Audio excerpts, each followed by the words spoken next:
Hello everybody, I'm Riley, the DM for Tavern Tales, and today I will be joined by my friend over here. Hi everybody, it's Crusail Drask, and I will be playing Kayl Oscura today. And on the computer we have our always lovely player. Me? And who will you be playing today, me? Who am I playing, Tur? You'll be playing Tur, yeah. And we might, depending on how long you guys take, we might hop back over and start moving with Kana and everybody again. But we'll find out as we go. Yes. We also may get another of our players.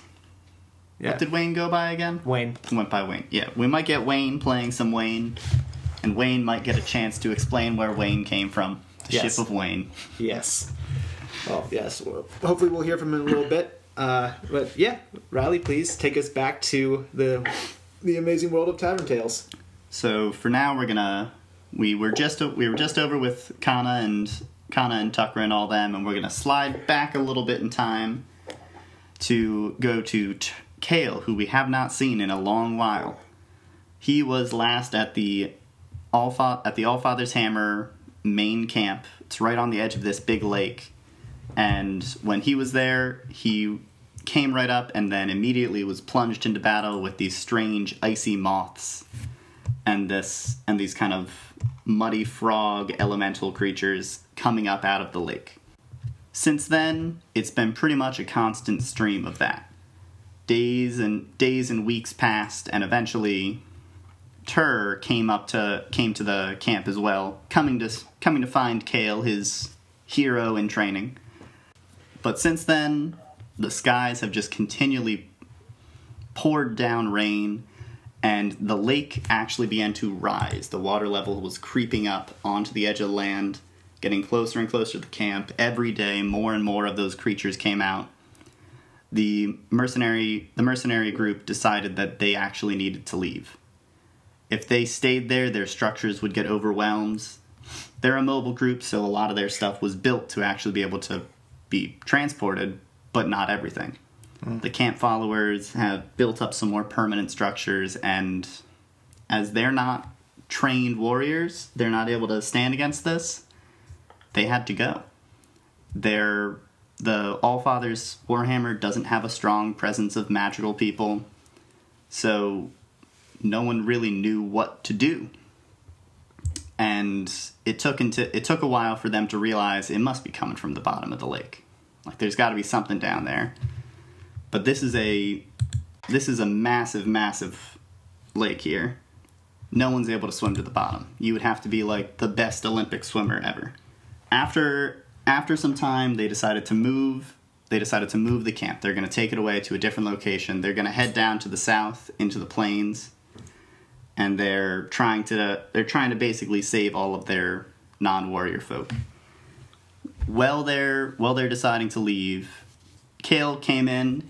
He helped out fighting. He was always helping defend the peoples from these invading creatures. And when Tur arrived, he associated with Kayl, so they just kind of assumed he would also want to help out. The leader of the camp actually asked if you guys would stay behind as a part of a rear guard, or he said that he would always appreciate having strong warriors to help protect his people as they travel. Kayl, being one to always look for adventure, would probably stay with the rear guard, because now that Tur is here, he's hoping that maybe they could actually figure out what's going on with the lake. Because also, if it keeps on rising up, then if it's magically induced, then who knows when it will stop. Mm-hmm. If it ends up flooding all the way into the plains, he'd rather make sure to nip this in the bud. Plus, underwater dungeon usually means loot. That is a good point.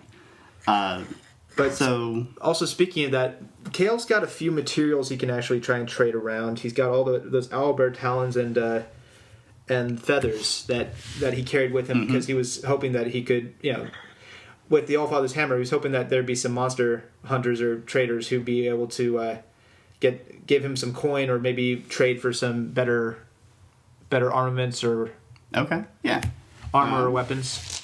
In the time you've been there, you definitely would have had a chance to tour about the town and check out people. And we did discuss that he figured out about the bronze figurehead, which was one of the other reasons he went there, right? Mm-hmm.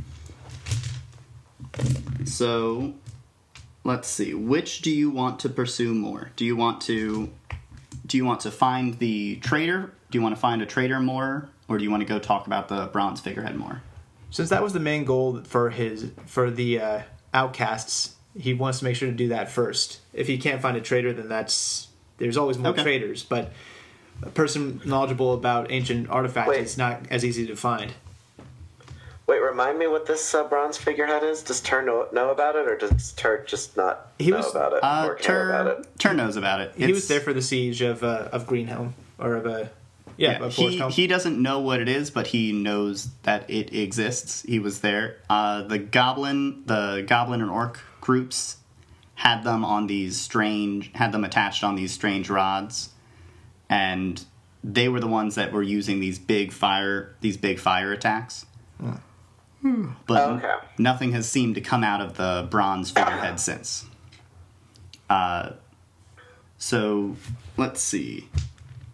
Give me a charisma. Yeah, a charisma check to see how easily you get. See how well and quickly you get a meeting with the leader. Okay. That is a 22. All right. You are able to almost immediately get a meeting with the leader. And do you want to show people the bronze figurehead as part of getting the meeting, or do you want to keep it a secret until you meet with the head? Kayl wouldn't really see a reason to keep it secret, so yeah, he would probably, if it gives him leverage. And also, I mean, at this point, he's been killing off these monsters for a few weeks now, so I'm guessing he's got a little bit of clout with the town. Tur shakes his head. It's all about dramatic timing. So you show the sort of aide de camp, the kind of assistant who's in charge of day-to-day stuff, this bronze phoenix shaped head, and he immediately recognizes it. He says that's an artifact. That's dangerous. Where did you get that? Some orcs had it. Orcs? Yeah, they had a whole bunch of them when they had tried to attack our hometown. Where was this? Down south. Do you know a little farming village called Foresthome? Yeah, that sounds familiar. I think there's somebody Rockfist down there? Yes, the brothers Rockfist. Yeah. One's a fighter, another's a ranger. There's Baron, and there's I'm forgetting the other brother's name. Jarell. Jarell Rockfist. He's the ranger. Well, that's troubling. We'll have to. Well, come with me. We have to go see Caesar. We have to go see the leader. He kind of ushers you in. Quickly goes into the big main building. Finds his way into this sort of. You're going through like this series of passageways to the central war room, and there's a tall silver-haired, well-built man, clearly on the older side of human age, and he's been in a lot of battle. You can, even underneath his suit and finery, you can clearly see marks of cuts and bruises and disfigurement from battle. He knows what he's talking about. He's been through a lot. And as the aide-de-camp comes in, he announces you. He says, "This is the adventurer Kayl Oscura and Tur Nandoy. His wise mentor, Tur Nandoy." Kayl's going to hide a flinch at the when Tur just blurts that out. It's not that he disagrees with Tur, but it's better to let the aide-de-camp make the announcements. Well, the aide-de-camp also repeats it after Tur says it. Yeah. Immediately, Caesar comes over. He bows and offers a handshake to Tur, because you greet the mentor first, always. Of course. Pleasure to meet you, sir. I am Pleasure Caesar. is all mine. It is always great to meet a fellow mentor. Oh, I have not been a mentor yet. I'm simply a leader. I'm honored to be in the presence of one so highly regarded by someone who, by all accounts, is quite strong themselves. Several miles, I guess 100 miles away, Kana is just gritting her teeth for some unknown reason. Man, she's gonna have just like constant jaw pain because this is gonna happen a lot. Mm-hmm. All right. So after meeting Tur, expressing his honor to meet him, he turns and he offers a handshake to you, Kayl.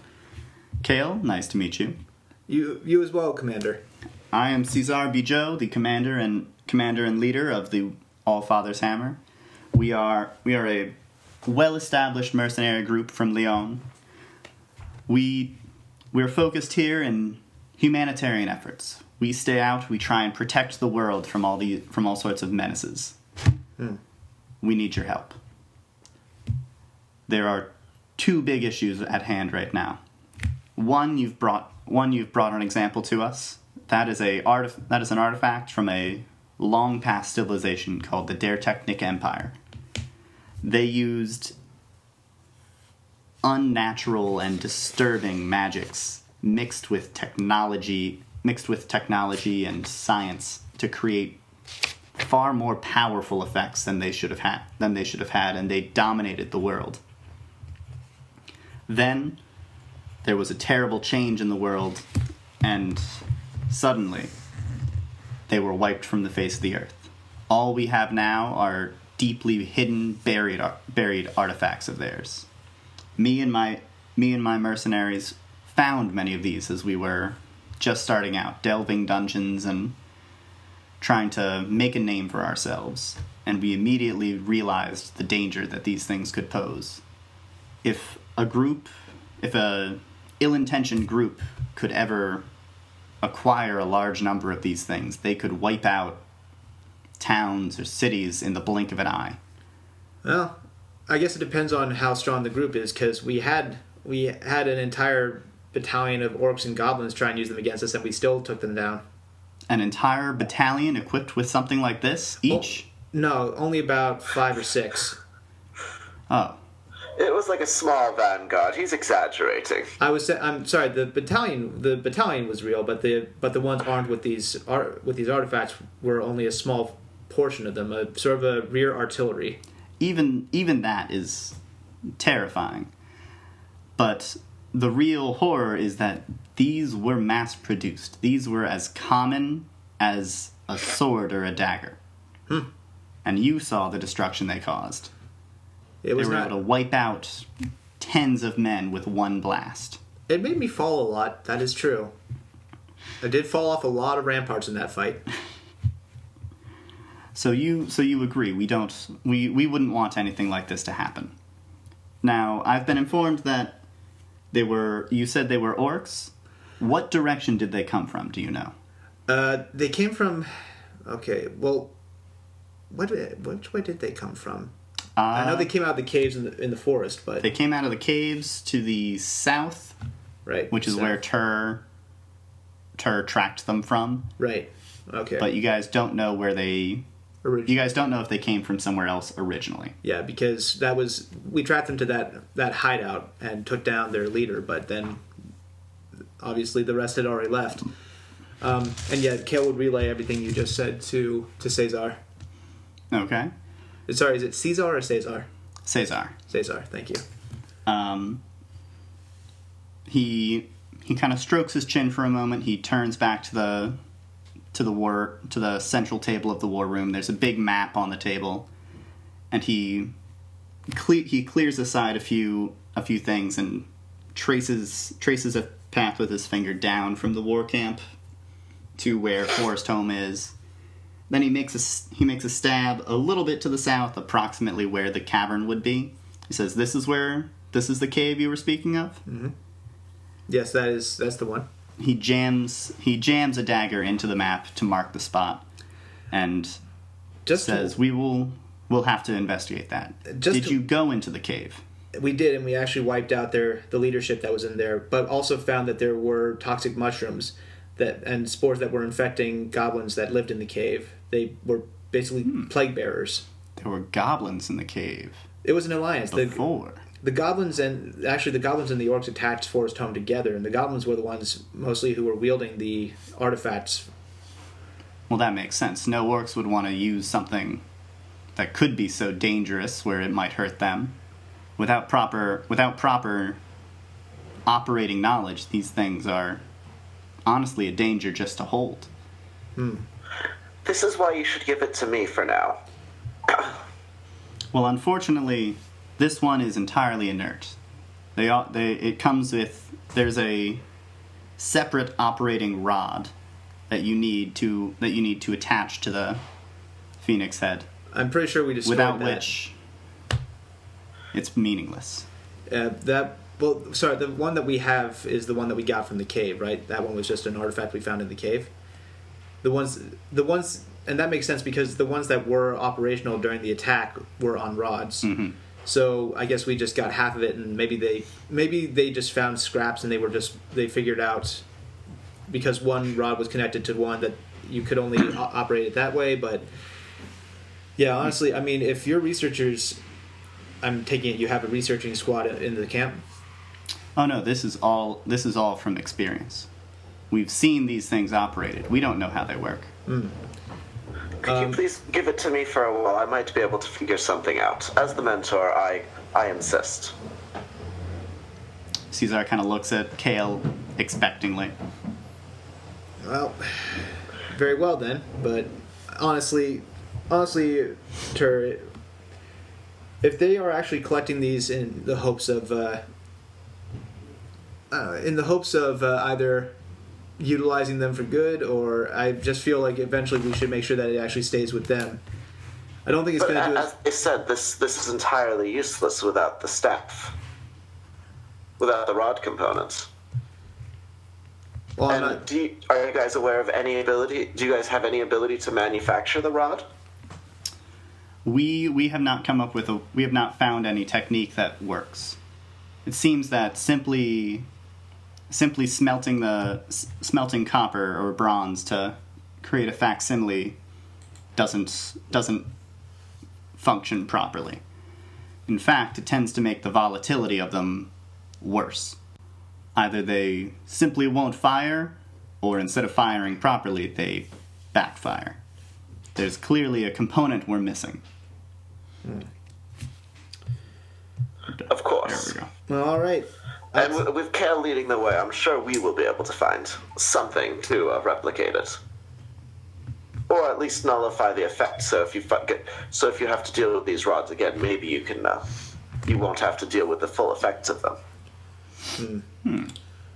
Well, Tur, either way, you should give yourself some time to look it over. But I think at the end of the day, if you can't really glean anything from it, I'd say we should just leave it with the Allfather's hammer. Well, we have time. Good Sir Nandoy, you may examine this until we leave, or until you leave the camp. At which point, I would request you leave it with us, for safekeeping. So then, Commander Cesar. Yes, my boy? You were saying that there were two major issues that you wished to address with us. I'm guessing the second one has to do with our constant problem for the past 2 weeks? Yes, you have hand-to-hand experience with this problem. Every day we've seen these creatures rising from the lake. And beyond that, I've been informed recently the lake is changing. It's rising higher and higher. And that's going to be a problem. No doubt. Our settlement will be heavily damaged if we remain here. And we are not the only settlement along the edge of this lake. There are several others. Well, I came out here hoping to, speak with all of you, and as soon as I saw that there was something going on out there, I was hoping to investigate it. I mean, as you said, there's plenty of treasures hidden under the earth. For all we know, that could be an underwater temple or something causing that.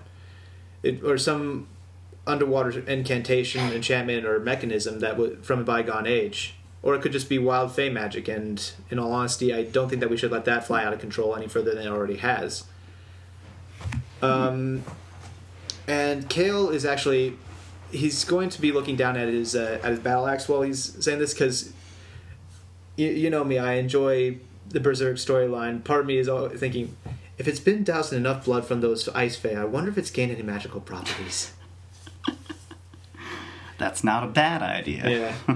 Yeah. Because Guts' Dragon Slayer actually, over time, after killing off so many demons, it actually gained sort of a magical...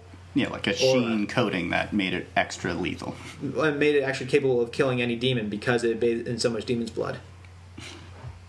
Yes, this is actual lore from the Berserk universe. It's such hilarious cyclical lore. Yes. I killed demons with it, so now I can kill demons with it. And ghosts. Phantasms. All right. But yeah, so... Okay, all fun aside. Kayl is going to look down his battle axe, but in truth, he'll just be thinking, I don't know if what I've got is going to be enough to handle such a magical locale. So he's going to look back up to Commander Cesar, and he's going to say, is there anything you could outfit me with and my mentor with to harrow the journey out there? I mean, if you've got any potions of water breathing or water walking, any mages who could follow and support us, I think that we could definitely use something that would allow us to actually survive that typhoon out there. Unfortunately, we don't have any of those materials available right now. Our spellcasters are on a journey. They're going back to our capital. It's a very important time. It's the election, but. Can I do a wisdom check on that? And because it's Leon, I would be able to actually have double proficiency, right? Mm-hmm. What are you asking for a wisdom check about? Or sorry, a history check. You have double proficiency to all history checks regarding your home nation of Leon about the election. It is the election. You know it's that time. It's that time of year. Okay, but I'm not. But Crusail doesn't know what you're talking about the election. Yeah, Crusail doesn't know. Kayl knows. Leon has, kind of like England, Leon has a royal family, and then also a, what do they call it? Parliament? Yeah, parliament, or like a House of Lords. House of Lords, exactly. Yeah. For the most part, even though the royal family does actually still have power, there hasn't been an emperor in like 50 years, 60 years. All right. It's only been regents who are the current regent is always the leader of the House of Lords, and all of the children of the royal family seem to mysteriously pass away of some illness right after conceiving a child. That sounds like a curse to be addressed by somebody with magic abilities. So there's something going on there. But the mercenary groups, the House of Lords are heavily backed by each lord is either on the mercenary side or the banking side. And that's truly kind of where the control of the government comes from. So it is very logical that they would have sent their more intelligent, magical people to go work and assist during the election. Pretty much. Cesar does follow up with, bless you. Thank you. We do know of a ship that sails on this lake. They call it the Raven, and there are two strange folk on that ship. Well, the ship is full of strange folk. There are these odd birdmen that chatter and repeat everything you say. They're very, very annoying.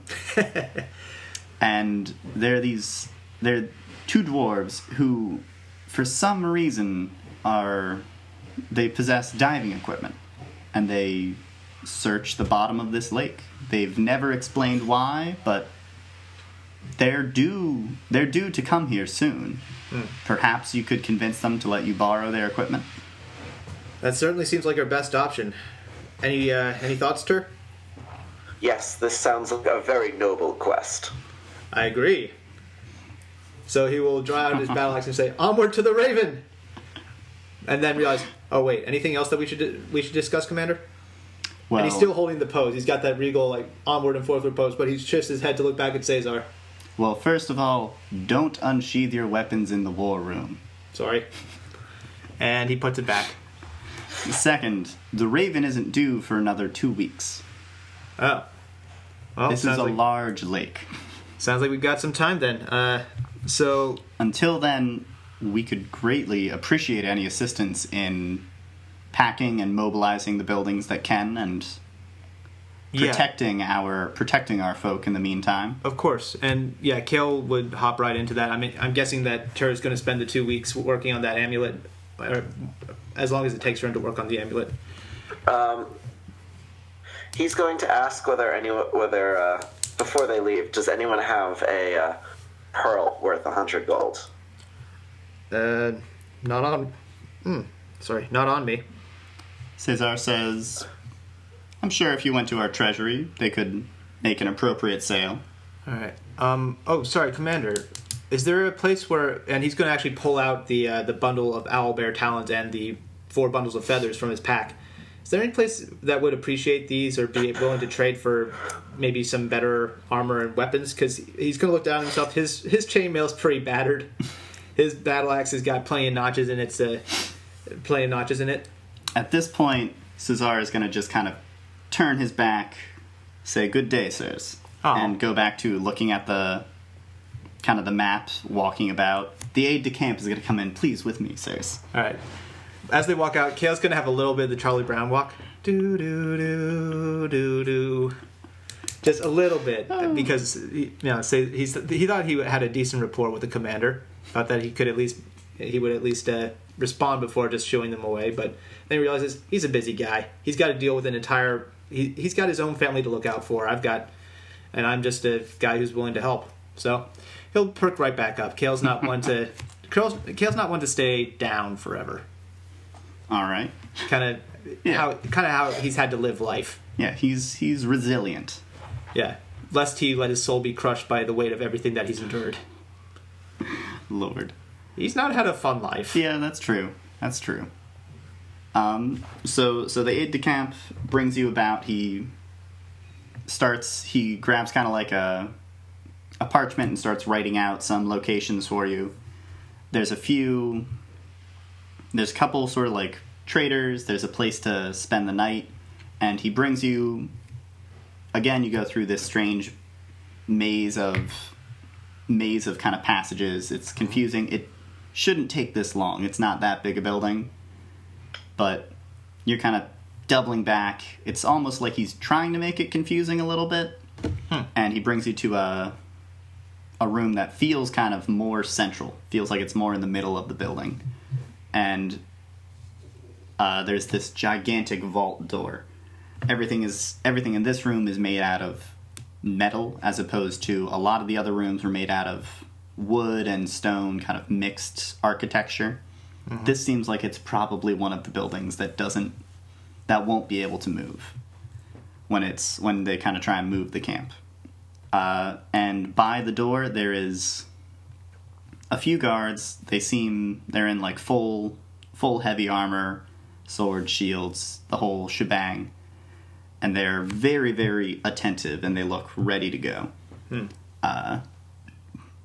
Then there's also this weedly little kind of spindly guy, nose glued to a parchment, counting out some gems and scritching little notes down. The aide-de-camp says, "Scrivener, we have a request. Do we have any pearls?" The Scrivener squeezes his eyes real tight and stares over to look at the aide-de-camp. What species is he? He's a human. Oh, he's a human, just very, very mousy. He's old, and if glasses existed, he would use them. Got it. Squeezing his eyes shut. Who's asking for it? Maybe a magnifying glass. Is that you, Carl? Carl? Is that... The aide-de-camp says, "Yes, Scrivener. I have some guests. They need a pearl." How large did you say you needed? 100 gold pieces worth of pearl. Scrivener, he says it needs to be worth 100. How do we have any of that? The Scrivener pokes his eyes back down at the little paper. Says, "Yeah, I need to see the money first. And I'm gonna need to see it, so put it on this table, please." Points at an empty space near where a table is. Okay. Kayl has all of 40 gold on him. But he also still has all the owlbear talents. How much would these get us? Scrivener looks real close. I don't know. I deal in jewels. Oh. Jewels and gold. And sometimes silver, but I hate silver. There's too much of it. Goes back to scritching his stuff. Come back when you have gold. So, Kayl, how much have you been paid for this job? I haven't been paid anything yet. Well, But Carl, right? I'm sorry. Or do you have something that you prefer to be called? My name is Carlton Magnus. Would you prefer Carlton then? I would prefer aide de camp. Aide de camp.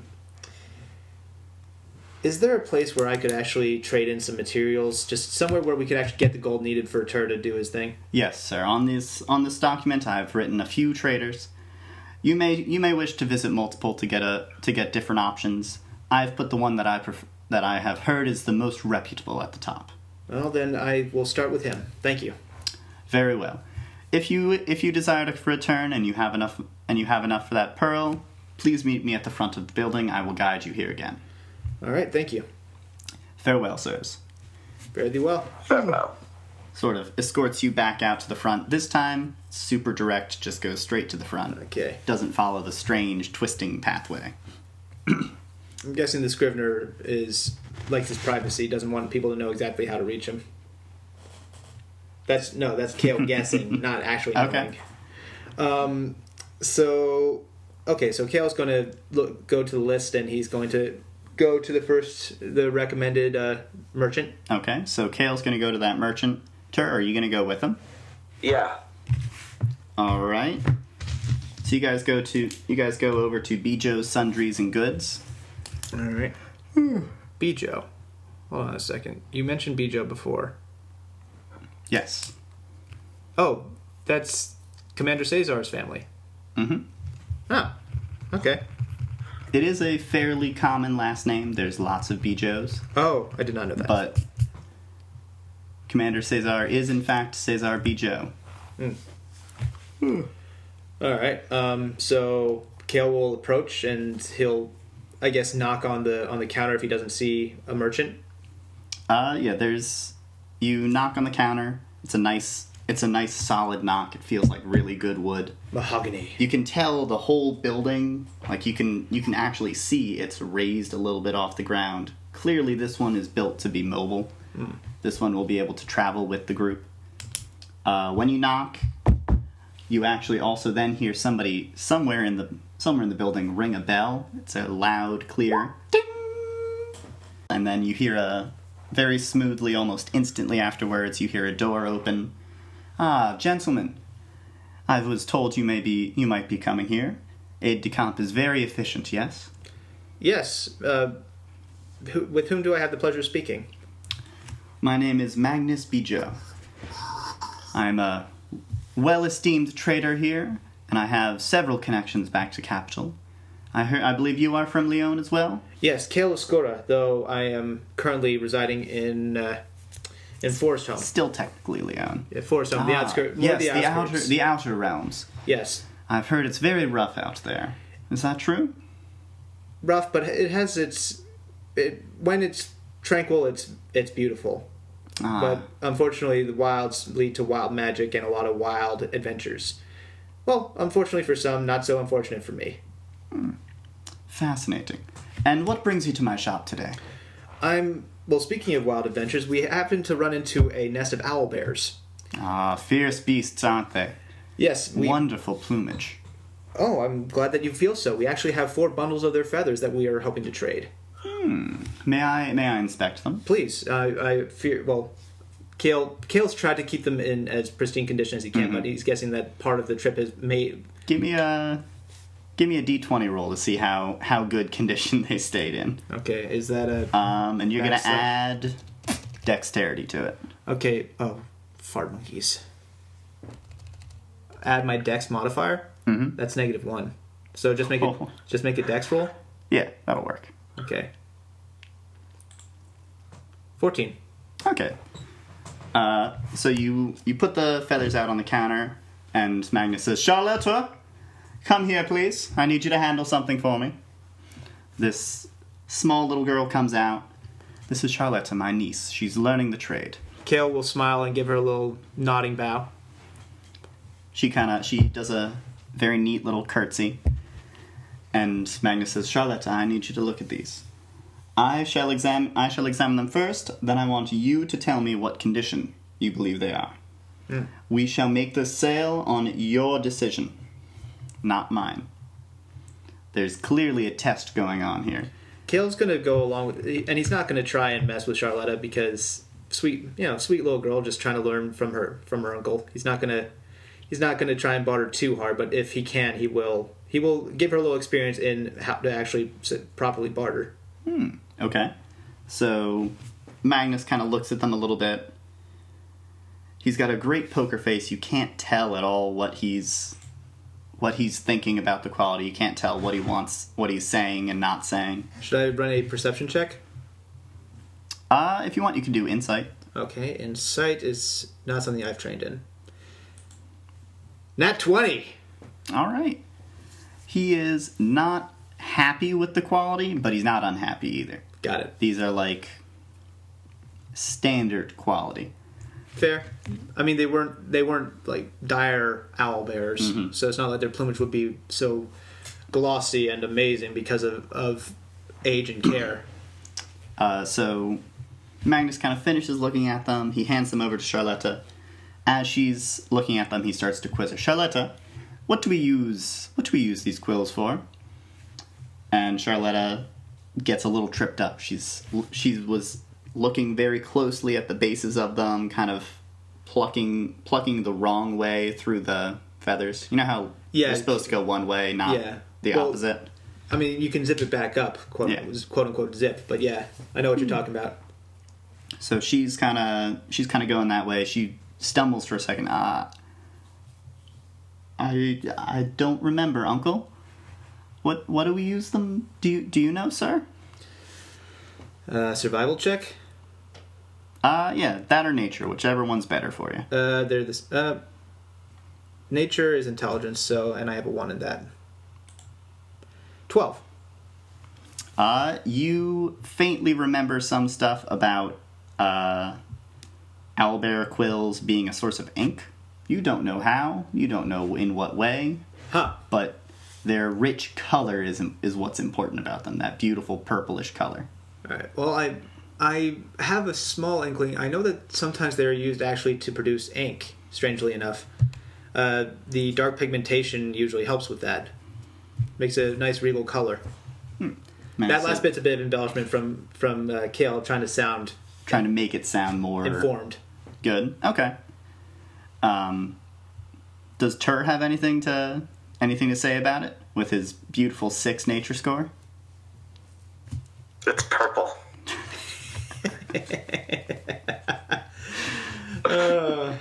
Charlotta looks over at Tur and kind of nods sagely in a way that only like a 9-year-old can.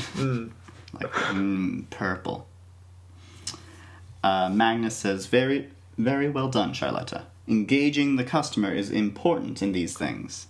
Allow them to show their expertise. Very correct, sir. We use them to extract this luscious purple color that cannot be found anywhere else in nature. Nothing has this exact hue. Only the owlbear's quills. Though I would imagine that if you could actually perform the process with a displacer beast tendrils, that would be quite a fetching color as well. Very, very metallic, very, very glossy. A deep and oily black, perhaps. And now, and if Magnus is nodding, Kayl's nodding along, and there's like, Yes, very well, sir. How urbane of you. So, Charlotta, what is the quality of these? Shall we purchase them? Charlotta is sweating a little bit. She kind of looks to you with a little bit of help me in her eyes. Kayl's gonna say, admittedly, these didn't come in at the best condition. If you're willing to discuss and barter, if this is at all appealing, I'd go for a standard market price if these do actually appeal to your wares. Additionally, I would, considering that they got slightly damaged in our trip here, I would take a small price drop if that is so appealing. We are very much trying to get these sold. I'm willing to accommodate, but I would like a fair price if at all possible.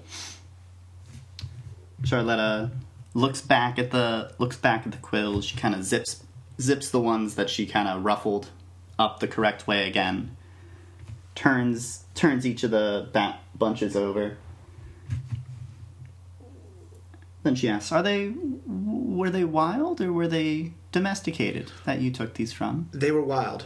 They had nested in an ancient temple. Wild quills are usually of a much worse quality. These are very lucky that they're in such good condition, coming from a wild beast like that. They were pretty. It seemed like they had enough time on their hands that they probably were grooming themselves. So I wouldn't be surprised if the quills were actually decently preened. How do I want to do this? You've made a decent case for the cost. You also did mention that you are willing to take a price drop because they're not in the best condition. And you said they're from wild owl bears. If he was only dealing with madness, he probably would try and go for that. But because he's trying to help out Charlotta, he's trying to be nice. Okay. He's hoping that Seraphine is giving him is approvingly, just nodding up in the upper planes. Yeah. You're definitely getting some good parenting vibes. I said you had 4 bundles, yes? Yes. And 21 talons still to be sold. Alright, so you've got 11 quills per bundle. Sold for 2 gold each quill. So 88 gold. They make an offer. Charlotta makes an offer. Kayl would happily take that. Alright. That's a sale. Well done, Charlotta. You may return, bring those back to the stock. That's 128 gold in total. Are there any other materials you brought with you today? Kayl has the big bag of owlbear talons. These, I'm hoping, will also either. I was curious as to whether they could actually be fashioned into a bit more of an abrasive armor, like some bracers that would actually, deal a little bit of damage if somebody tried to hit me. But honestly, if they're just to be sold, then the gold is what we're mainly looking for. Unfortunately, these are not as widely sought after, shall we say, as the unique pigment of the quills. I have not heard of a armor using talons for plating, but perhaps you could ask a smithy. They might know better than I. Maybe I'd be looking more for somebody. I'm hoping, Madness. You've been very kind to me so far. You and your family have been very generous to me. Anyone who receives an introduction from aide de camp must be wonderful. Well, I appreciate that. I'm hoping either if I could trade these with you, that then maybe you'd be able to sell them to a hunter or somebody who would actually get good use out of them, or if you could recommend a hunter who, if you don't deal with any directly. I'm not sure. I'm not sure how to go about with these because, in all honesty, talons are. He's going to pat his axe. I'm not one for knives, and talons are usually, if they're going to be fashioned into anything, they're only big enough for a small knife. Oh, these are even smaller than that. These are like. Oh, okay. Maybe 3 inches long. So that'd be a real small knife. Yeah, maybe more like darts or something. I don't know if these can actually be used for weaponry or if they'd be more for jewelry, because Lord knows that there are plenty of people out there who enjoy something a bit more rustic looking. Well, I personally don't know any use for these talons, but you seem like good fellows, educated, savvy of the world. perhaps I could buy some of them as a show of good faith. I know a man who dabbles in the alchemical arts. I'll see what he believes. I'll take some of his, or I'll buy some. I'll see if he would have any use for them. I'd be willing to buy 10 of them for 1 gold. What say you? No, I thought they were bigger is the thing. So I thought they'd be worth more. Knowing that they're smaller, Kayl... We appreciate the offer, but I think we're going to have to decline for now. Thank you very much. Very well, sirs. Kayl will nod along, but he'll say, may I ask, though, do you sell anything... do you sell or know of anybody who sells anything in that is a bit more magical in nature? Magical armaments? We tend to shy away from such things here, but I have a few small items. What pray tell are you searching for? Kayl's going to lean in closely because he's not trying to pass around the information too much. Mm-hmm. Since it's also it's so far out. 2 weeks' time, we've been asked by the commander to try and investigate the water spout, the rising lake, and whatever's going on over there. Ah, yes, that is a true concern for some of our fine camp fellows. For us, right now it's just a matter of making sure that we're as well equipped as we can be. Yes, that's certainly true. But I'd imagine if Commander Cesar asked you to deal with this personally, then you must be far better outfitted than I could offer. I appreciate the compliment. But one can never be too careful. Anything that would offer any utility items. I'm not sure how well torches will do down in the watery depths, or if anything were to happen to our supply of torches. Anything that could produce magical light. Oh wait, what's he talking about? He already can cast light. He's trying to explain. He's trying to present his argument that if there's anything with utility that that would be able to help them in their exploration. All right. So Magnus stands back and he strokes his chin for a few moments.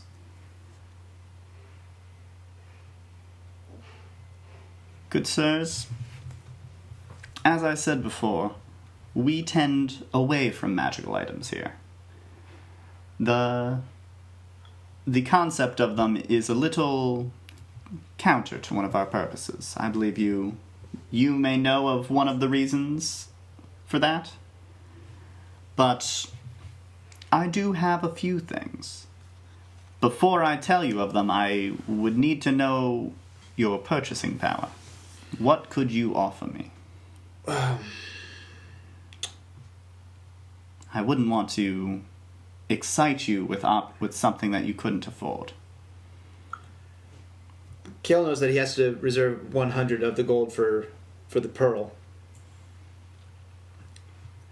Sadly, most of our funds are reserved for a spell, but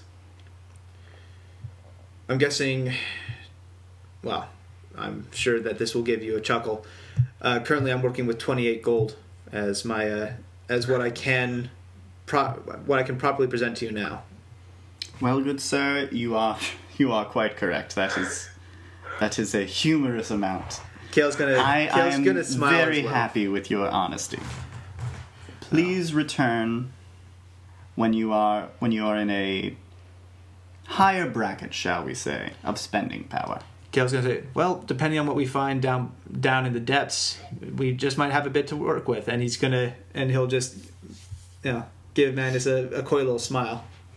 And please, keep this between us. Of course. Return when you can. I'll be happy to serve you again.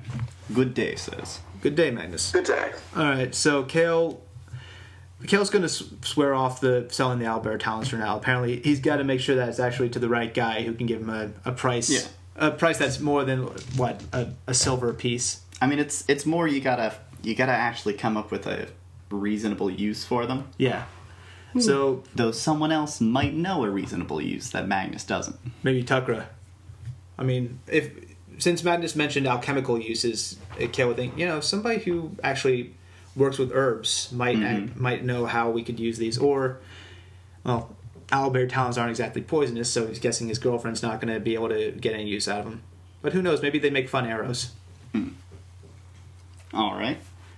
So you guys have some of your money. You sold off the owlbear quills. I think we go back to the aide de camp since we've sold off all the materials we can right now. We go back to the aide to be directed back to the scrivener. It's gotten pretty late. It took some time for them to identify the quills. The aide de camp probably is not taking people to the vault now that it's starting to be nightfall. There's a couple inns, a couple places to stay that are listed on there. Again, the aide he left a note saying, "I suggest this one," next to the top on the list. Okay. So the aide hasn't done them wrong so far, so Kayl's going to head for the recommended one. That's the General's Rest, and it's in kind of the centralized area. There's sort of like a hub system around the big main building, and there's a few buildings inside the main area. That's where what was it? Bijou's Goods and Sundries was. Mm-hmm. The General's Rest is kind of on the far side of the main building, but it's still within the centralized I would say higher class section of the camp. When you enter, there's a roaring fire going. There's musicians playing in the corner. There's another set of musicians on the opposite side of the building playing quietly. When you like step over from one side of the building to the other, you get this strange silencing effect right through the middle, where there's the music that is the kind of rowdier, more upbeat is on one side, the quieter, more subdued is on the other. All right. And tables are scattered throughout in a very tastefully unorganized but clearly organized pattern. It looks incredibly comfortable, very nice. There's a second and third floor. A barmaid comes up to you when you enter in. She says, "Hello, is this your first time at the General's Rest?" It is. "Oh, pleased. I'm so happy to meet you. What's your name?" Kayl, Oscura. "And yours, sir?" Nandoy. "Well, lovely to meet you, Kayl and Tur. Will you be dining with us today?" Well, Kayl's stomach's been rumbling for the past hour, so What's yes. the price tag?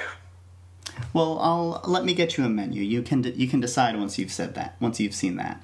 Shall I seat you for the time being?" Please. She leads you over to a seating. "Would you like which side would you like, sir? We have the racontelles over here, and we have Ray Dwarfles over on this side." Kayl's more for raucous music. Kind of reminds him of his younger days, so he'd probably go with the racontel. "All right, wonderful. They're a fantastic band. We've had them the whole time we've been at this location." She seats you down. They're playing kind of upbeat, higher energy songs, but not so high energy that there's like a desire to move and shake and do that sort of thing. Aww. It's just pleasant and exciting. All right. You could dance to it, but you don't have to dance to it. Gotcha. She brings over a menu. The price tag is in the realm of gold, of like 5-10 gold for each course. Mm-hmm. So it's pretty pricey. Go ahead. Sorry, we've got enough gold for at least one course each, plus lodging. So. Well, how much is... If this is the food price, what's the price of lodging? The waitress comes back. She says, What do you guys think? Are you going to be eating with us today?" May I ask, for the General's Rest, what is the usual pricings for lodging? One room is 50 gold. If you'd like a double, 2 beds, that ups it to 75 gold.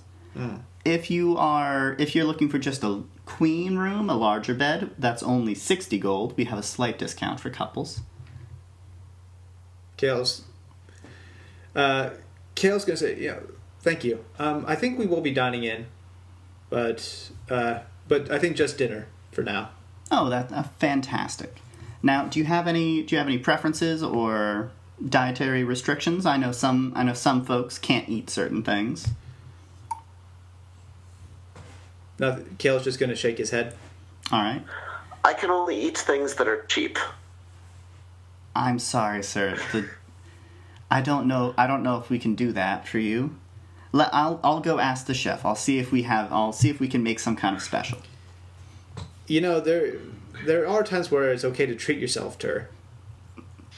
Not when I have no gold in my pockets. I've got all of our gold. We've got 28 gold to spare. We can enjoy a 10 gold piece meal.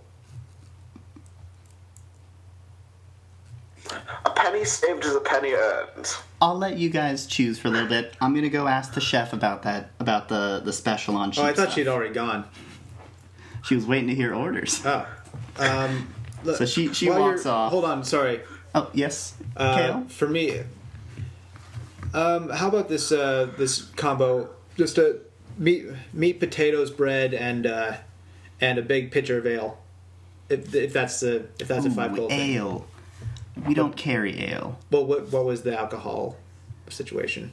We have bourbon, and we have a bourbon, whiskey, wine, port, and several different liqueurs made all in-house. Any stouts? No, sir. And all would be part of the 5 gold range, or is that going to just escalate the price? Each drink is, let's see. Oh, it's tough to remember. There's so many options. Most of the wines we sell by the bottle. We could do by the glass if you'd like. A glass would be 1 or 2 gold each. The whiskey is a little bit more expensive. The bourbon, it's 5 gold for a glass. And the port and the liqueurs are very specialty items. Those each come in at 10 gold a glass. I'm sorry to make you have to go out of your way for that. Maybe just water then. Water and the meal. Water in the meal? You said steak and potatoes? Please. All right, yes, I'll tell the chef right away. And let me check with the chef for yours as well. She goes off. Thank you. Goes off, she puts in the order. She manages to come up with... She comes back saying, "Talk to the gold. We have a salad we usually we put as a side with one of the meals. He says we could offer that for 1 gold. Is that okay?" Perfect. I'll get that right away for you. And I'm sorry, I did not ask you. Any drinks for you, sir? Just water for me. Just water. Wonderful. She heads off, comes back in a little bit with your food. It is incredibly fancy looking. They're fondant potatoes, which are these like perfectly cylindered potatoes that are fried off really heavy on the top and bottom. So there's a super crispy golden crust. Then they're baked in the oven, basted in butter and garlic and herbs. Now you're just making me hungry. Making myself drool a little bit. I love fondant potatoes. I've never had those. They sound amazing. Oh, they're like super creamy, fluffy potato in the middle, Ooh. but you have that super crisp, crunchy, like, you know how like really good French fries are super crunchy on the outside and then wisps in the middle? Yes. It's like that, but a whole rounded potato. Oh. I also like scalloped potatoes. Scalloped potatoes are also quite good. Just because, the cheese sauce on it is just, ooh. Marrone. And then the steak comes out as it's this wonderful. It's a tomahawk steak. It's on the smaller side, so it's like only 8 ounces, 10 ounces. Still filling. Like it's a meal on its own, but it's not huge like some of them are. But it's that one that has like the big bone coming out the side. You could pick it up like a meat lollipop and just eat it that way. Beautifully seared, like medium rare, urging on rare on the part, so it's super tender and soft, warmed all the way through. Kayl's girlfriend is from former aristocracy, so he's got a bit more table manners than to just treat like a lollipop. Yes, there's the classic 18 pieces of silverware on the table. So there's like 6 forks of varying sizes and prong numbers, 6 spoons, and then 3 knives each. She also brought out an option, like a tray of 3 different steak knives you can choose from. Should I roll an intelligence check to make sure I actually show some level of decorum? Go for it, yeah. And is this all Leonin? Yes, this is all Leonin. So would that actually go into history, or? You could do a history check to see if you remember what like traditional Leonin table manners are. Okay. And that I would just add +2 to that, right? I still haven't reached level 5 with Kayl yet, so it'd just be +2 on the double proficiency. But you get Did I give you expertise in history or was it advantage? I don't remember. You gave for me being from Leon. National Mythos history performance checks. It's double proficiency. Okay, yeah. So just add an extra 2 to my roll. Okay, so history check. It's a 15, so 17. 17. So traditional Leonin table manners actually specify you eat with your hands. Ah. So Kayl's just he's gonna be thinking about this, and then he's just gonna reach for the middle one, the middle steak knife.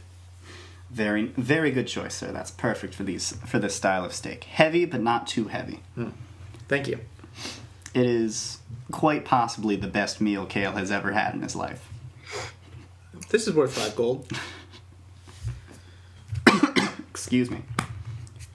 There's a nice pitcher of water. She brings out the salad for Tur. That one it's a little bit of a fancier.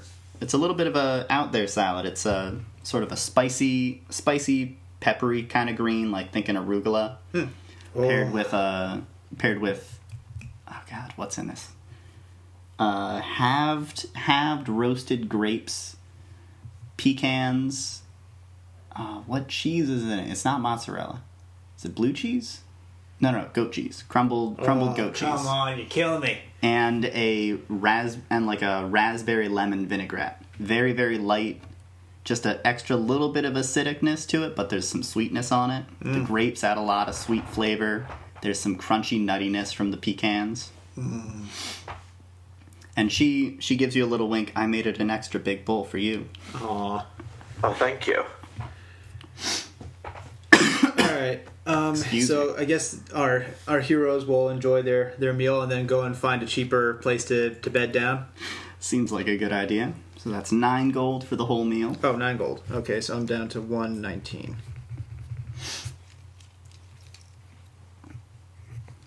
Okay. And then do you want to go to the next place on the list, or do you want to just troll around for like cheaper inns? Let's go. I mean, Kayl used to live in a caravan. It's not like he's used to all modes of sleeping. So I guess he would just look for. He'd just look for a place that will put a roof over his head. Nothing too fancy. Okay.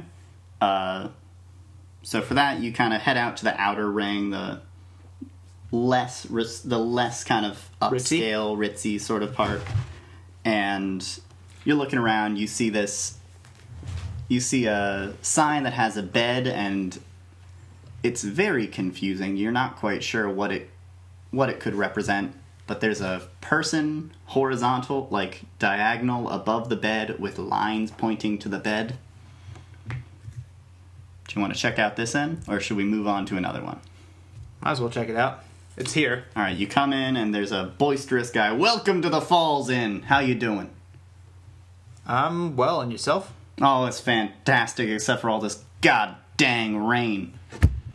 Well, we're hoping that we can get that resolved in a few weeks. Oh, no, jeezin'. You doing something? What are you going to do? Reconnaissance, first and foremost. Reconnaissance? What's that mean? Oh, you going to, like, put stuff in his hands? No, we're just going to try and investigate the area around it. Oh, you should have said that. Sorry. Kayl's now getting kind of sleepy after the nice meal, so he's just not looking to mince words. All right, so you looking for a room? Yes. What are your rates? You're going for 2 rooms, 1 room, or a big room? 1 room. All right, good, because we only have 1 room. It's 1 gold. I'm good. All right, so 118 gold. All right. You guys gonna need any food? We already. Perfect. We already ate, thank you. I don't want to have to fire anything up. All right, go ahead. Just be careful on the stairs. There's a reason we have our name. Kayl's suddenly really wishing he had his old angel wings back. Having those skeletal angel wings can be a little handy. Yeah, well, having the skeletal angel wings can be a little bit of a headache, but the old ones that actually had plumage were nice. Mm-hmm. All right, so you guys head on up the stairs. Tur doesn't have a problem; he can just fly up. Harumph. I mean, you also just have to look at the stairs as you walk up, and we're warned. There's a giant hole. There's just a step missing. Got it. And clearly, from the floor, you can tell people have fallen into it many times. Just too drunk to notice? Hence the falls in. Okay, so yeah, they'll just make it up there and go to sleep. Mm-hmm. At this point, should we just do a little fast forward? Just we go back and we get the pearl, and Tur's able to do his identify spell? Yeah. So, sounds good. You guys go in. You put the money on the table. Scrivener takes his time. He looks at every single coin one at a time because he has to. Moves each of them off the table as he does it. Gives you a pearl. It's a decently sized pearl. Like a impressively large, but not super, super big. And we are down to 18 gold pieces. At the end, Scrivener kind of holds out a hand and...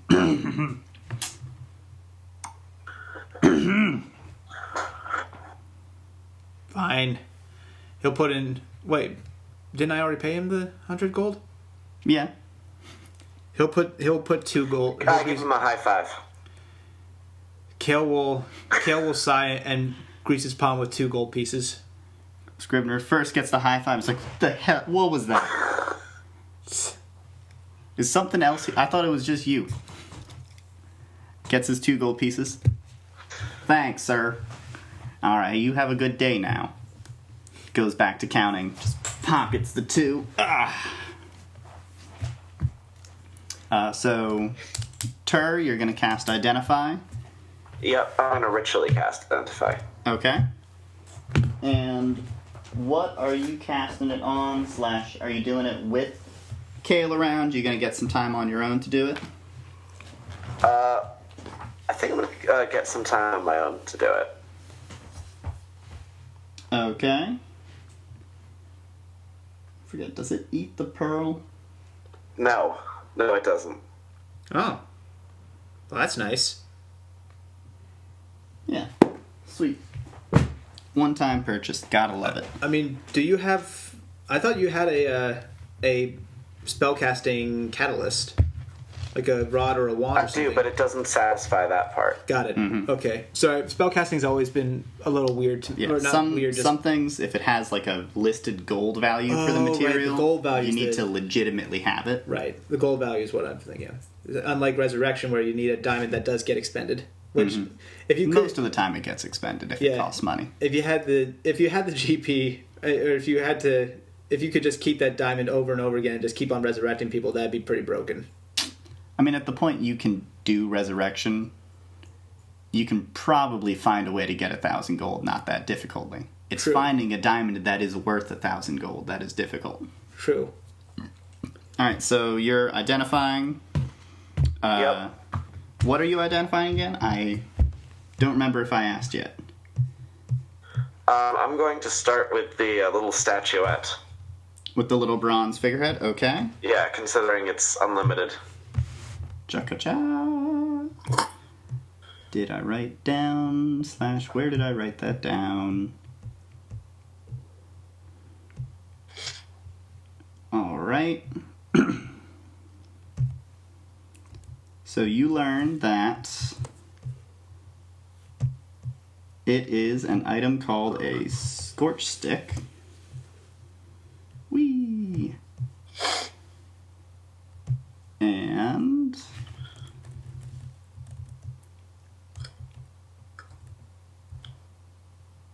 that's not right. Oh, it's the old thing. Damn. And you learn that it's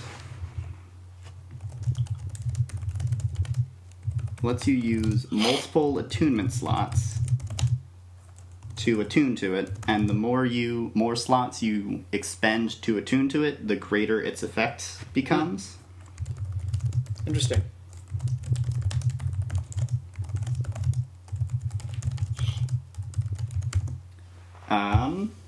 So I have written down, it lets you do 1d6 fire damage in a 15-foot cone per attunement slot, but that's not right. Okay. I don't remember what I wanted it to be. I think I ended on... Yeah, that's it. It lets you cast Burning Hands, and it lets you cast it at higher levels for each extra attunement slot you expend.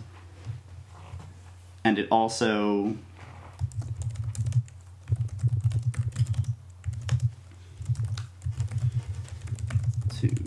attunement slots, and it does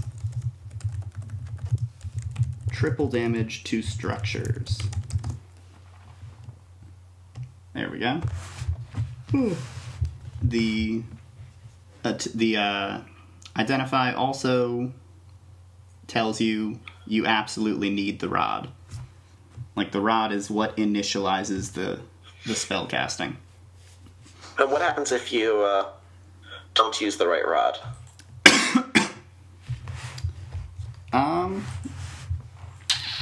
Would it tell you? Yeah, it would tell you something about... You would get an idea about that. So if you don't use the right rod, it basically casts it at the max level, regardless of... Or it casts it at the max level, so it always takes 3 attunement slots to attune to it and cast it. And it casts it onto you. So, like, it backfires pointing directly at your body. So instead of it being a triangle pointing out from your position, it's a triangle pointing out through your position. Mm-hmm. Yeah, on a grid, the easiest way would just be basically it's going through your position, and the first spot is whatever square you're in is the starting square of the cone, pretty much. Okay. So you can still use it. It's just always going to hit you. Yes. But if you, like, turned around, you could fire it at your enemies still that way. You're just going to take 5d6 fire damage. Yeah. But, I mean, if you're a rogue, you should be fine, right? That's how it works. We'll figure it. We'll decide that then, yeah. Oh, boy. Ooh. Perfect. This is wonderful. Now you just got to figure out how to make a rod. All right. So what else would you like to identify? What? Is there anything else you would like to identify? Not while Kayl's around. Okay. So, are you going to tell Kayl about the backfire stuff of the Scorch Stick? I'm going to tell Kayl that the wizard convention went well. And it was very productive. Great to hear. Wonderful. Kayl's gonna roll his eyes a little bit at that. The wizard convention, really? All right, so if there's nothing else you guys want to do right now, we can just kind of move forwards in time. Kayl's going to spend his days. He's going to, like, get to know some of the soldiers who are going to stay behind with him. Right. Work to defend the people, help move stuff, like help. During this time, stuff. I would like find a time to break from the group and identify the other stuff. Yeah, I'm assuming you would do that, and you would do the other thing we've been talking about. Yes. Considering we're spending 2 weeks, we spent 4 weeks fighting these guys. Are we saying that Kayl and Tur will level up, or what are we? You're kind of just helping people out. Got it. So Nandoy. Once you guys go down in the water, that's when you'll get the chance to level up, pretty much. Sounds good. Whee! Sorry, I just want to make sure I knew what the... Yeah. Alrighty. So you've done that, and can I assume you're going to make the fan club now? Well, there's also the stone. There's the stone and the metal. The stone and the metal. Yike.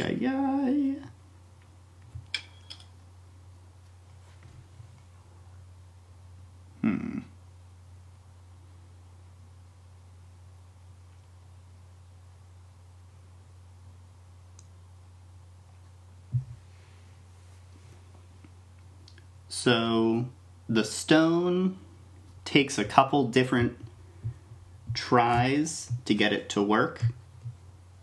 Just like always, depending on which way it's facing, it interacts differently with stuff. If you want, you can tell me offline, so we can get back to the actual game. Okay, yeah.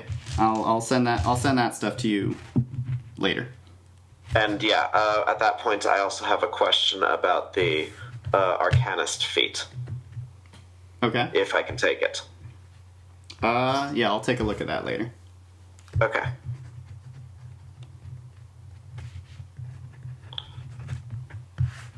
All right, so time's passed. The water level has risen up quite a bit. Like you remember when you fought the original kind of icy moths and mud frogs. There was like maybe a good 30 feet, something like that, from the entrance of the camp to the actual edge of the lake. A little more than that, maybe more like 45 or 50 feet. The lake is right up against it. It's kind of damming up against the walls that were around the camp. All of the camp follower stuff has moved out finally. They're all kind of there's this big long caravan train moving. It looks actually kind of hilarious because there's buildings being pulled by horses and pushed by people, and jeez, everything's rolling along that it can be. The camp area itself is a ghost town now. There's barely anyone there. Cesar is off at the head of the train with kind of leading the group, sending everyone around. And aide de camp has come to talk to you guys, saying this is the last group of people. We're all, after this, it's just going to be you guys and the remaining people here. I hope it goes well. I hope you guys manage to succeed. If you do, we're going to be going to this point. He shows you on the map a spot in the plains, pretty much directly south, right along the edge of kind of the hilled area that they're going to be going to. It's like about midway between where the war camp is now and Far Eldrith. Just about. He says that's where we're going to be going. Come give us a report. Perhaps if everything goes well, you could escort our men to meet us there. If not, they'll be fine. But we would appreciate hearing something about what happens. Of course. Well, we'll be heading back in that direction anyways as we head back home. So, guess our paths will cross again. I sincerely hope so. And he kind of turns on a dime, marches out to the last sort of wagon building section, and they head off. It's just you guys and the soldiers. And it has continued to pour rain the whole time. Everything is just squalid mud and muck. And the water has gotten so far up, it's probably dangerous for any ships to be sailing on this lake now, because it's almost impossible to tell where a mud bank is going to be that you're going to run ashore on and not be able to sail out. Right. Or be fine. Well, but the Raven is still making its way around, or? We hope. You guys, there's always somebody who's posted up at the top of the at the top of the building with as powerful a light as they can have. Which really means basically it's a lighthouse now. Right. And they're just keeping their eyes out, trying to spot this ship. Kayl might actually try to supplement that by using his light cantrip. Okay, yeah. Or his racial feat, or his racial Yeah, ability. he can cast a cantrip light. Yeah. Celestial... No, that's not it. Light bearer. Alright, so Kayl kind of helps. There's still this kind of interplay of people. There's the combat against the little creatures that are coming out every so often. At this point, you guys have noticed it's been long enough. It's very regular when the creatures come out. They come out they seem to arrive just about in groups every hour. There's not like waves that come repeatedly. There's not big groups that come. It's always about the same number of them, about on the hour. So Kayl's just getting bored now. It's like, oh, here we go again. It's like, oh, it's wave o'clock. Slash, bash, smash, done. And then he's like, all right, I'm going to stand with my light again. Hope the ship comes here. Oh, they're back. Bash, slash, scorch. Exactly. A few of the soldiers get kind of worn down now that it's this smaller number of people, and a few people fall as you're waiting for the Raven. But then, in the middle of the night, there's these calls, everyone gets woken up, and someone's shouting, "It's the Raven! It's the Raven! They're finally here! Everyone, come, let's get them! We have to make a fire so they don't crash!" Because the lake is now even further up. They need to make sure they're not going to run into the walls. Kayl might take a heavy object out as far as he can, like find the sort of the drop-off point where if he has to wade in a little bit, and just set and cast the light cantrip on that heavy object so that they can see sort of a marker of where they can where it's safe to go. Okay, that's a good idea. The ship sort of pulls up on that edge there, drops anchor, and there's a bunch of sopping wet little black balls of feathers and stuff. They're squawking and hopping about and flapping around in the wind and rain, pulling down sails, pulling in oars, that sort of thing. And then a big, swarthy, dark-skinned pirate guy comes up. Says, "Oh, what happened to everyone? Where's the camp?" They're gone. It's too flooded here. I mean, I can see that, but I guess they got out on time. I got a message from somebody saying somebody needed to borrow some diving equipment. That'd be me and my companion here, Kayl Oscura. Oh, I didn't get any names. That's good. Where is... All right, you guys better come on. I can't give it to you. You gotta talk to my men. Of course. I'm sorry, I didn't get your name. I didn't give it. Fair enough. No, Kayl's trying very hard not to let his frustration show on that one. He's always tried to be civil, but all these guys. Okay, so he'll come on board. I'm guessing Tur can just fly up. Tur will walk on board. All right, good Fancy. call. Hobbling with his staff. Okay. What's up? What was that? Tur will hobble on board with his staff. Ah, perfect. Okay. And I guess we're just going to... The kind of swarthy guy, he looks at Tur, he's like, "You're going down? You do know it's hard to move down there. You can't really use a staff." "I'll be fine." He kind of rolls his eyes, says, "Come with me then. We gotta go down decks." He opens up one of the hatches, holds it up, and points down for you two to go under. All right. You go in. Water is sloshing around everywhere. There's constantly people. There's other humans down on this deck. They're all using buckets at all times, trying to pour water out the sides. The ship looks to be in good condition, but it's a very active ship. There's some holes here and there that are being patched or have been patched and are leaking now. As you go down another level. Now it's more a mixed group. There's humans and there's the little Kenku guys. the Kenku, when they see the captain, they start singing a song, and he just kind of rubs his head like, oh, God. And they all have his voice, and it's this booming voice. It's in like, hi-ho, the cherry-o, I want to eat some rum. Just a nonsensical, really bad song. Mm. And he shouts at them, cut it out! Stop it, you frickin' jerks. And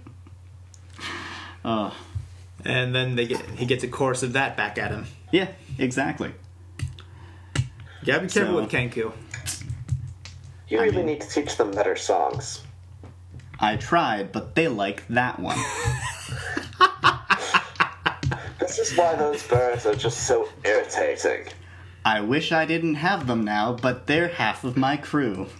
It sucks. Kayl's also just smirking at the irony that the Arakocra is mocking the Kenku for being stupid birds, and he's a bird, so... But he's a smart bird. Yes, kinda. But the bird. The bird is the word I'm focusing on there.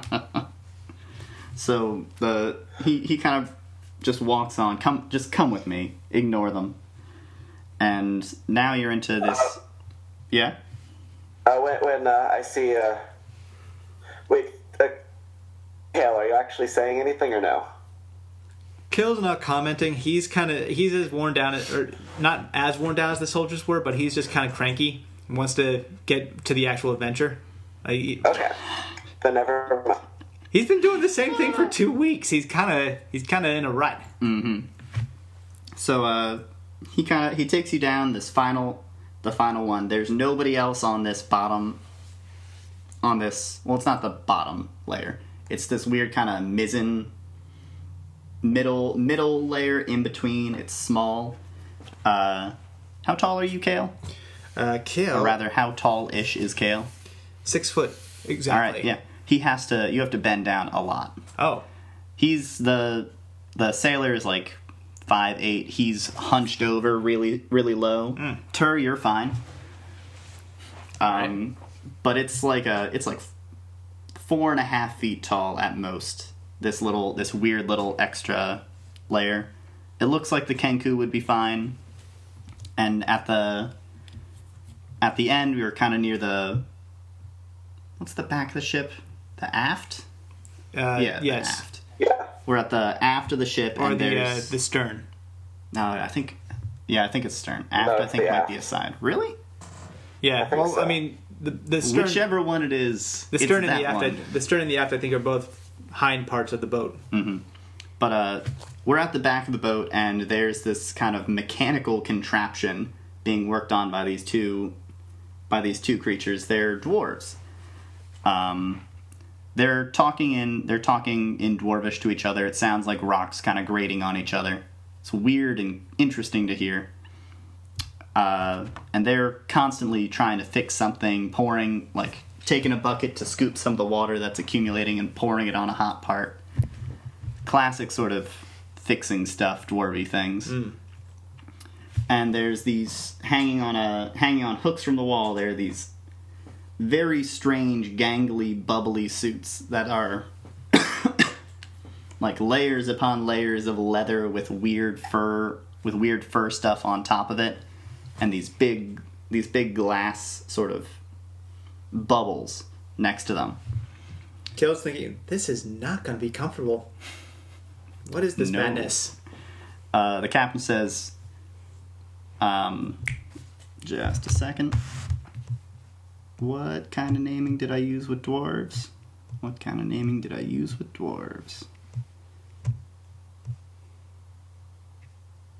There we go.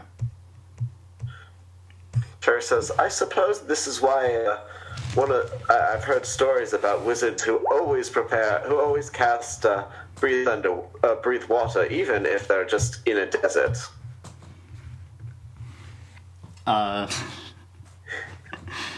The pirate captain says that would be very convenient. All right, Dwarf 1, Dwarf 2. You guys got some visitors. I comment to Kayl. I really like their naming convention. Well, that's not their name. That's what he calls them. It makes things simple. I don't have to worry about figuring out what they're actually called. The one turns around, or one of them turns around. It might be Dwarf 2 that turns around, I'm not sure. Turns around and he takes a look. Says, "Aye, that's a different bird. What's that thing?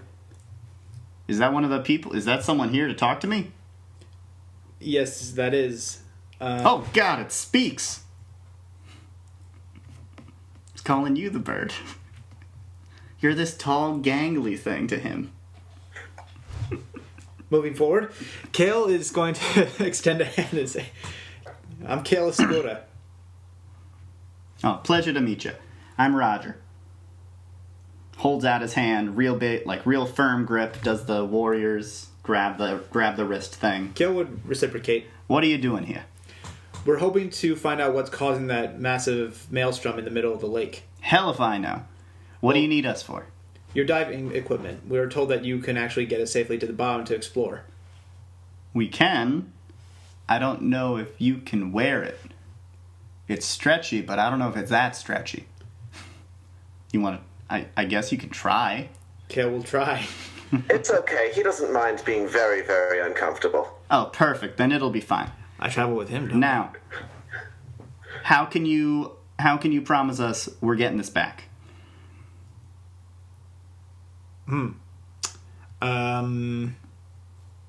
Hey, Tur, do you know mending? No. I mean, we can fix it. It's you getting back that's the problem. How do I know you're not gonna get stuck down there? I've got nothing more than my word to give you. He is a great and powerful hero, which is why he can survive the discomfort of being in an awkward suit. When he says great and powerful hero, Kayl's just going to put on the pose again. So the Hercules pose, Disney Hercules pose. All right. With hands on the hips, chin up. Tur, I would like a persuasion check from you. Since you're a respected mentor, I'm going to give you advantage on it. Oh my gosh.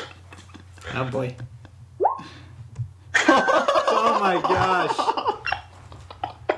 I don't think so. That's a one or a 0. Oh my Oh my god. That's amazing. All right.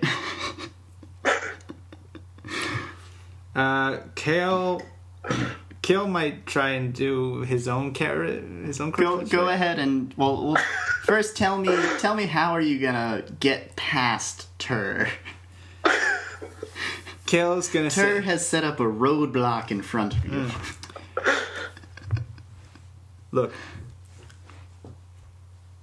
Yeah, it's a risky operation, but in all honesty, I'm quite confident that my mentor and I can get through it. And I'm more than confident that we'll be able to get these suits back to you. It's just a matter of, how about, I'm going to make sure that these get back to you. That is my number one priority. If we can't actually wrap up what's going on down there, then we'll just hightail it back to you. Make sure that you get these suits back, and we'll plan from there. All right, give me this roll. Give me persuasion, but at disadvantage. Mailed. That's a 15. All right. Roger looks at you, looks over at Tur, shakes his head. All right, I'll ask Fred. Fred, can they use the diving suits? Fred just kind of he's tinkering on this thing. He's like, Roger says that's a yes. I'm pretty sure. All right.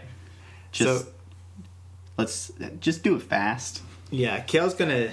All right. We have a dive planned 2 days from now.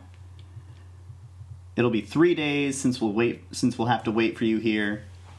Get back within a day, and you'll be fine. If you aren't back within a day, I'm going to assume you're dead, and I'm going to find someone who will pay for these suits. Who can I get to pay for these suits when you fail? We're here at the behest of the Allfather's Hammer, so... Perfect. We know them. They'll pay us. He's not lying, so... They might not be happy, but, I mean, he'll be dead anyway, so it doesn't really matter. All right. Okay, so here's how you put it on. He shows you where like the many different zippers are. It splits into like an 8-part weird splay thing, and then you have to zip up each part around a limb. I'm impressed get it they all have the way zipper around. technology. They're dwarves. They have every technology. Good point. Okay, should I do a dex check or something to try and put it on? No, he's helping you. Got it. You guys can get it on. You are very uncomfortable. You will have disadvantage on dexterity-related things while in this suit. I'm already at a -1 anyway, So, perfect. Yeah. Tur, you're small enough that it fits perfectly fine. They don't put the helmets on quite yet. They say we gotta go down deck before we put everything on. And Roger accompanies you. He starts walking straight away. Doesn't tell you come with me or anything. Just kind of goes. When you guys get down to the bottom, you notice there's actually a giant door in the bottom. This whole lower level is rather than a open level of the ship. Like normally this is the bilge or whatever I think it is. Mm-hmm. This is more like a loading bay, a loading dock sort of thing. It opens, it fills with water, and then it can expel all the water. Very cool. They got lots of pumps. I bet. Okay, so I guess Kayl he'll just waddle in, just. Yeah, they fill it up somewhat of the way, close the doors. They put on the helmets and they start telling you or yelling at you as hard as they can in the helmets to explain how it works, what to do. And you both are given these very, very large barrels, and inside are huge inflated bladders, like cow bladders full of air. Right. That's how you're going to breathe, Roger tells you. Don't let anything touch these. You will die. You won't be able to make it up in time. Kayl will give the OK symbol as best he can with the gloves. All right. So you both are going to have to use one hand to hold your bladder, because you're going to have to hold it with you. And then they put some very heavy shoes on you. I'm thinking Legend of Zelda iron boots. Pretty much. It's like a giant block of granite or something. Not granite, because granite's expensive. Some cheap stone. Right. That's heavy.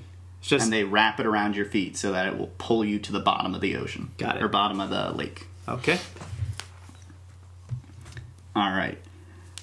So, you guys ready to go? Let's do it. All right. You hop in, you go down, you sink really, really quickly. I'd like you both to make Constitution saving throws to see if you are dazed or confused by the change in pressure. Ah, the bends. 17. Nice. Watch me with my... I've got... Let's see here. 13. Oh, come on. All right. That's 13. You both are okay. Oh, good. Neither of you get the bends.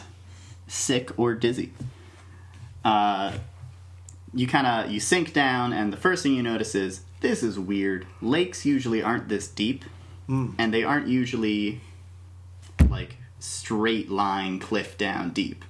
Because if you remember, you were right on the edge, right on where shore was. So we got a little bit of a Loch Ness situation. But you've gone down far enough that there's basically no light penetrating this far down. Oh boy. It's almost pitch black. Kayl's going to cast light on his suit. On the suit? Okay. You know, because I'm guessing... Well, actually, no, he still has his weapon and his shield out, so he'll just do his normal thing of casting. Remember, on his you shield. gotta hold a bladder the whole time with one hand. He'll cast light on his suit then. Okay. So you're shredding out enough that you can pretty much see all around you. Yeah. I think it's like 60 feet. And this is when the plesiosaur shows up. Whee! So, you notice you have some time. You guys start like swimming forwards. Well, it takes a while, but eventually, you see there's this kind of reef that appears. Okay. Do I have the picture? Yes, I do. Ooh, that's pretty. As you kind of swim forwards, takes some time, takes a while. make another Constitution saving throw to see if you get tired. Okay. This will basically be... Or before that, I guess, do you guys want to go quickly? Or do you want to go very slowly? We'll take our time, I think. We gotta make sure that we're not rushing into anything, stupidly. Okay. So if you go very slowly, there's no need for the save. You guys stop every so often to rest, kind of 20 minutes kind of walk forwards excruciatingly slowly. 10 minutes, sit there, stand there, wait, relax. It takes a while, takes a few hours, but you get further and further in towards the middle of the lake. Can we see the disturbance, or can we feel the current or anything? You can feel a current, but it does not seem to be an abnormal current. Okay. It's going circularly around the lake as something like that would. Right. But as you go further and further, you do end up eventually seeing a sort of coral, a sort of reef, a really, really huge, sweeping, massive reef show up around the outside. Okay. There are kind of pocket openings. There are spots that are breaks in the reef that go all the way up to the top that seem like natural entrances. Okay. Do you guys want to take a break before you go into the reefs, or do you want to just go in? I think if we've been resting, I think Kayl would just want to keep going onward and forthward. Why can't I move? That sounds reasonable. You can't move your character? Nope. No. That's weird. Bless you. Thank you. There. Up. Controlled by... What?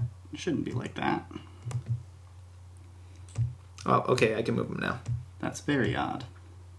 So we're coming right to the edge of this little structure that you have here. Yes.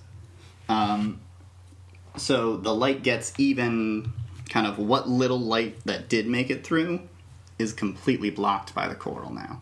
So it's all darkness outside of your kind of aura of light you have. Got it. And let me see. This will work. D6, D10. All right.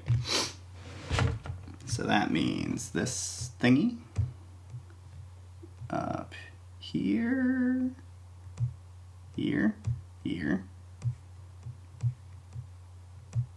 There, perfect. Nope, not there. There. Alright. So, get rid of that. So, as you kind of step into this coral, there is a palpable change in the water. The way it feels is completely different. The best way I can describe it is, you know how hot water feels different than cold water, the temperature gives a different sort of texture to it. Yeah. And then I don't know if you've ever put your hand in carbonated water, that has a feel to it. Yeah.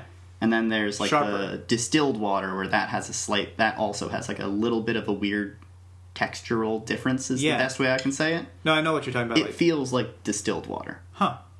It's pure, nothing is here but water. Okay. And now you can feel a pushing current pushing out. Good thing we're weighted down, Kayl says to himself, since he probably can't actually talk to Tur. So you're here. What? And you can see that, give or take. Oh. So Fishies. Here, along the edge of the reef, kind of at those entrance points, you can see a couple of these strange, almost see-through fish. They're not like any lake fish you've ever seen. and they're swimming out and away. Make a stealth roll for me, which means monkeys. you'll be rolling at disadvantage. 20. Okay, dexterity. That's a low stealth roll. Wow, I just noticed the plus 10 there. That's impressive. All right, so 8. Or no, sorry, 6. You managed to bungle into and crash into a little bit of the coral. Like the unexpected current suddenly just pushes you. Right. You crash into it. All these bits of dust and coral break off and scatter about, and the fish immediately all turn and look at you. And they start to swim towards you, slowly. Okay. As they're swimming towards you, they get harder and harder to see. So make a perception check for me. Okay, that I actually am trained in. That's a 5, though. No advantage on that. Tur, could you make a perception check as well? 8. So, As they're fading I don't away... need to be very insightful if nobody can see me. so we're also going to roll initiative, by the by. There is one thing I'd like to try, actually. Yeah? I'd like to try using my necrotic shroud ability to scare away the fish. Well, we can do that once we start initiative. Okay, I will roll initiative. And I have disadvantage on that, right? Mm-hmm. Because it's a dex check. Well, actually, it doesn't... 6. Yeah, I've got 6 as well. I go first, though, because you have -1 and I Here, have just +4. roll it again. Okay. 6, yeah. Wait, why did it double it?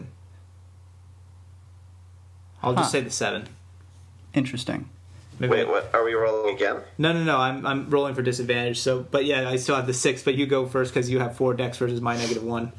Well, first, one of the fish turns, and as it turns and starts to move towards you, it completely just disappears. Neither of you are able to see it at all. It's just vanished. It's magical. It's almost magical how it blends in with the water.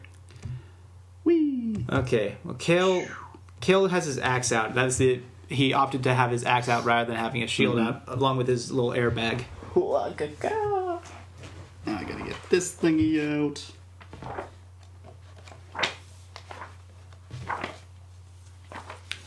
And we can see this whirlpool in the middle, right? Yes, I'll get to that in just a moment once I've moved the guys. Got it. The one disappears. This other one also moves up and disappears as it's moving. And the third one also goes invisible. None of you can't notice any of them. And they have advanced and moved up somewhere. All right. Now, all that's really left to see is there's this portal in the exact center of all of this coral. It's, how to describe it? It's got this kind of jagged, it looks sort of like there's just, someone tore open the fabric of space. There's jagged edges to it. You can't see into it. It kind of, there's this sort of distortion around it. You can see the edges because there's this white solid matter that's built up on them. Mm-hmm. But you can't look through it. It doesn't show you something else. It just shows you what's behind it, but it's very clear there's something there. And you can still feel that kind of current of that pure water pushing out from it. Okay. So it seems like that's where this strange texture of the water is coming from. Out of character, I'm just imagining that somebody opened up a portal to the elemental plane of water, and it's just pouring out. In character, Kayl has no idea what the heck is going on. So let's see. So it's like that plot you guys had to flood the Underdark with those decanters, those endless decanters. Yeah, that was a wonderful plot. It That worked would've been too. great. It worked too. Of course, you guys. We destroyed it elsewise first, but... Oh yeah, we did blow it up due to a chaos engine. So these creatures have disappeared. Now it is your turn, and then it's going to be your turn, Crusail. Did I get the impression that the invisibility was magical? No, it's more a element of their biology. They're like almost perfectly see-through, and they've moved in such a way to become perfectly see-through.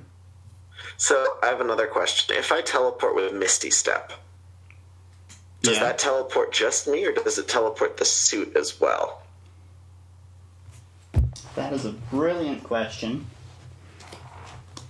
I think it should teleport the suit as well, because generally the teleportation stuff Applies to your says and everything you're wearing goes with you. Yeah, because if you unless it specifies that it doesn't. It does not specify that it doesn't, but I'm gonna say the suit goes with you then. it is what you're wearing. I mean, imagine if you just teleported and you left your clothes behind. It's like something out of an anime. Yeah, okay, it's like I do not have the right spells at all for any of this. makes me think of Mirio Togata from My Hero Academia, just warping. Well, technically permeating, so he loses his clothes, but ends up warping naked. Naked. So while I'm in the suit, what is my speed at this point? Your speed is half your speed. Makes sense. Can I use fly speed or no? Walking speed. That would be quite the feat if you could fly underwater. If it was a special suit made for bird people, it would have room for the wings, so you could get the full push. But this is for people. Can I move there? Actually, where did I last see the fish? The last one you noticed. So let's see. So there was one there, and one there.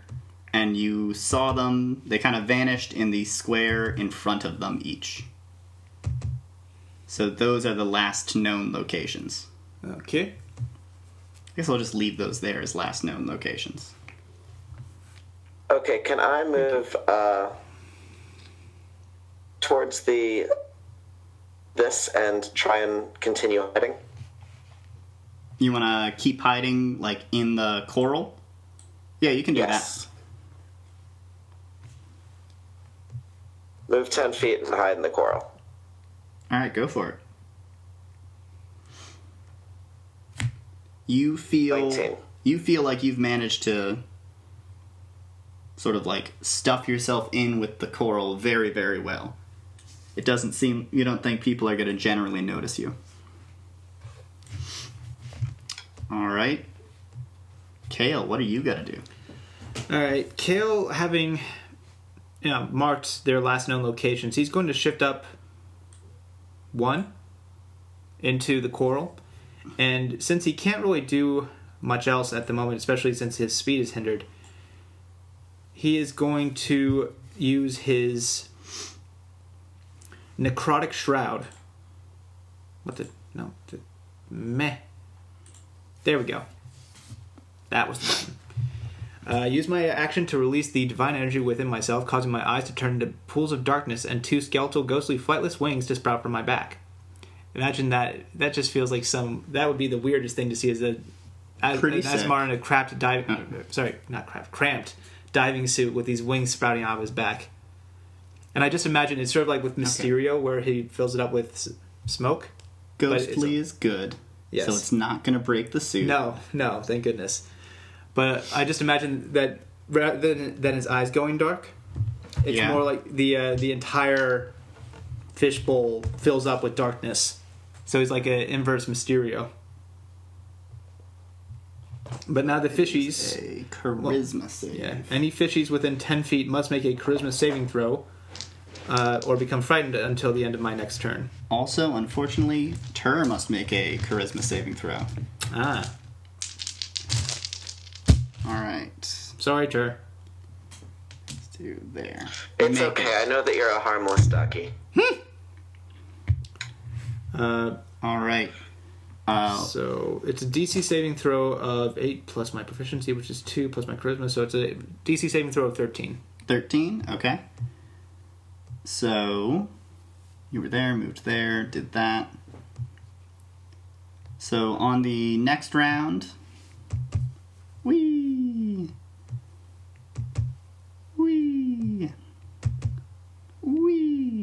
They're all attacking me, or they're on the trying to next flee? round, two of them appear suddenly and gash at you with their big claw, with their big spiny mouths. Let's see. And unfortunately, I don't have my shield up, so my AC is currently 17. Don't worry too much. They're fish. They don't manage to make it through your suit. Oh, by the way, you don't have your armor. You have the suit. Oh, okay. So what is my It's leather armor. AC? Okay. So it's 11 plus dex. 11. So 10. I realized I should have said that earlier. Yeah. But don't worry, they can't make it through the suit. That's They good. both just kind of try and bite, and their fangs get caught on the stuff, and they stay right where they are. All right. One of them, however,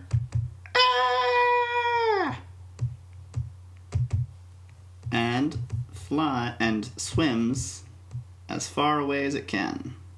All right. They think that you're just an adorable there duck we as go. well. Yes. So. So whose turn is it then? All right. Next, it goes to Tur. I'm hoping Tur will take the time to go and try and take care of this portal. All right, what you gonna do, me? Are you going to say that? I can't actually say anything to you. We're underwater. I mean, you can say it all you want. I can gesticulate. I would probably gesticulate for him to just point to the portal. Okay, I'll move 10 feet toward the portal, and I'll try and investigate it. Figuring Arcana check. Yep. 12. I am rolling low. 12. Come on. There we go.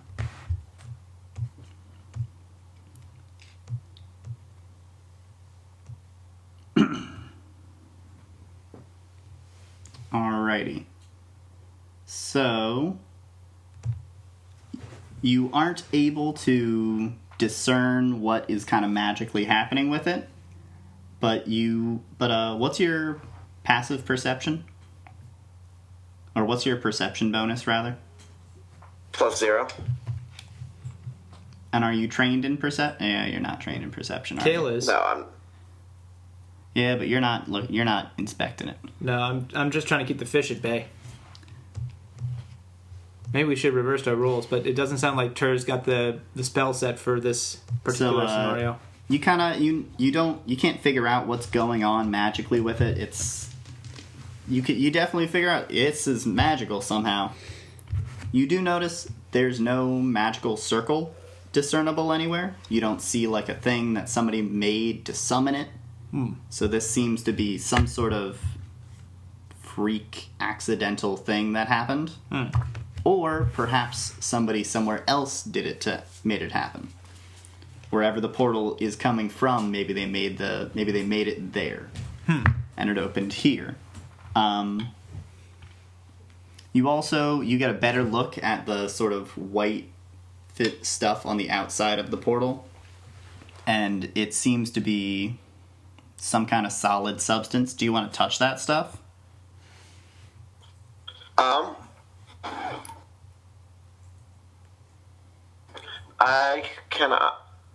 I suppose I will, yes. Okay. It's ice.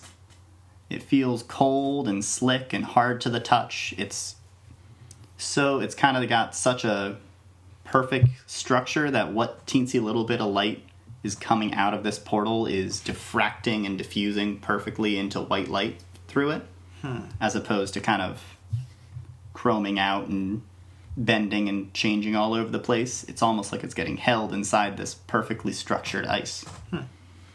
And But light is coming out of the portal. there is a little bit of light coming out of the portal. Not enough to illuminate the area, but it's definitely clear that there is this weird water coming out of the portal. There's this ice closing up around it slowly. And the ice is growing really, really slowly, but it's growing as you're watching it. Not outwards, but inwards. That's good, though, isn't it? It'll block off the water from coming in.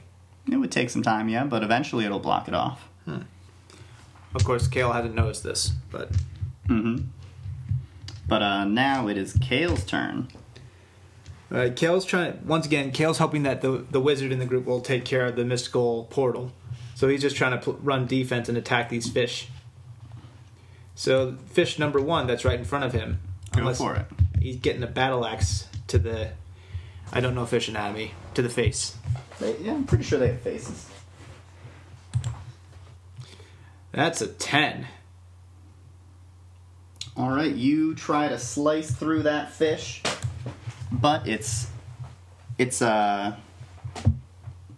see-through, difficult kind of squishy, fishy anatomy makes it so tough to aim, and you're slower in the water than you expect, and it just wishes right past the fish. And unfortunately, I don't have extra attack yet, so that's everything Kayl can do. Alright, go back to the fishies. The faraway fish continues to be frightened and... Well, actually, no, it's only frightened until the end of my next turn, so... Oh, I thought it was frightened longer than that. Nope. Oh, the transformation goes longer than that. Okay. Yeah. I still get the necrotic bonus, but the fear effect only lasts for a turn. There we go. Yeah, hasn't seen you. So, Fishy Boy, they all come up. They attempt to bite you again. This time, one of them has a strange sort of... You see a similar kind of ice starting to form at the maws of one of these fish, as is forming around the edge of the portal. Alright.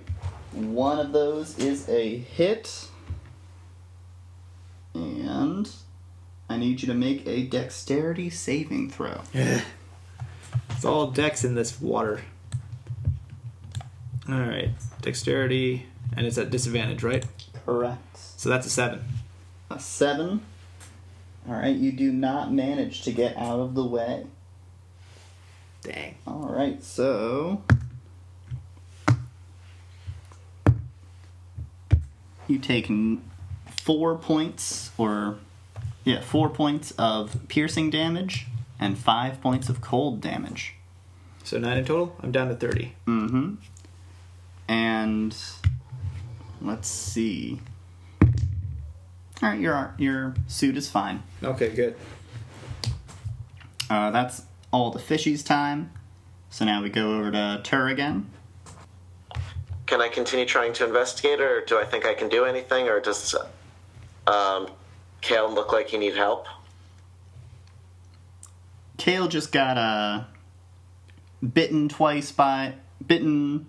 once, by these fish, and another one kind of icy fanged him right in the thigh.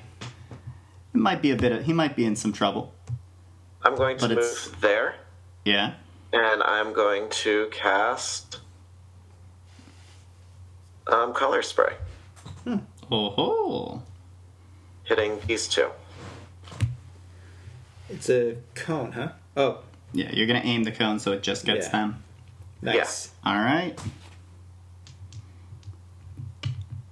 Let's see. 38 hit points are blinded. Yep, they're both blinded.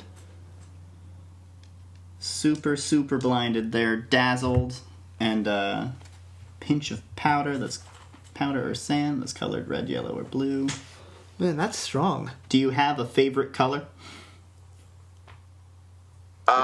What do I feel like is Kayl's favorite color? That's a good question.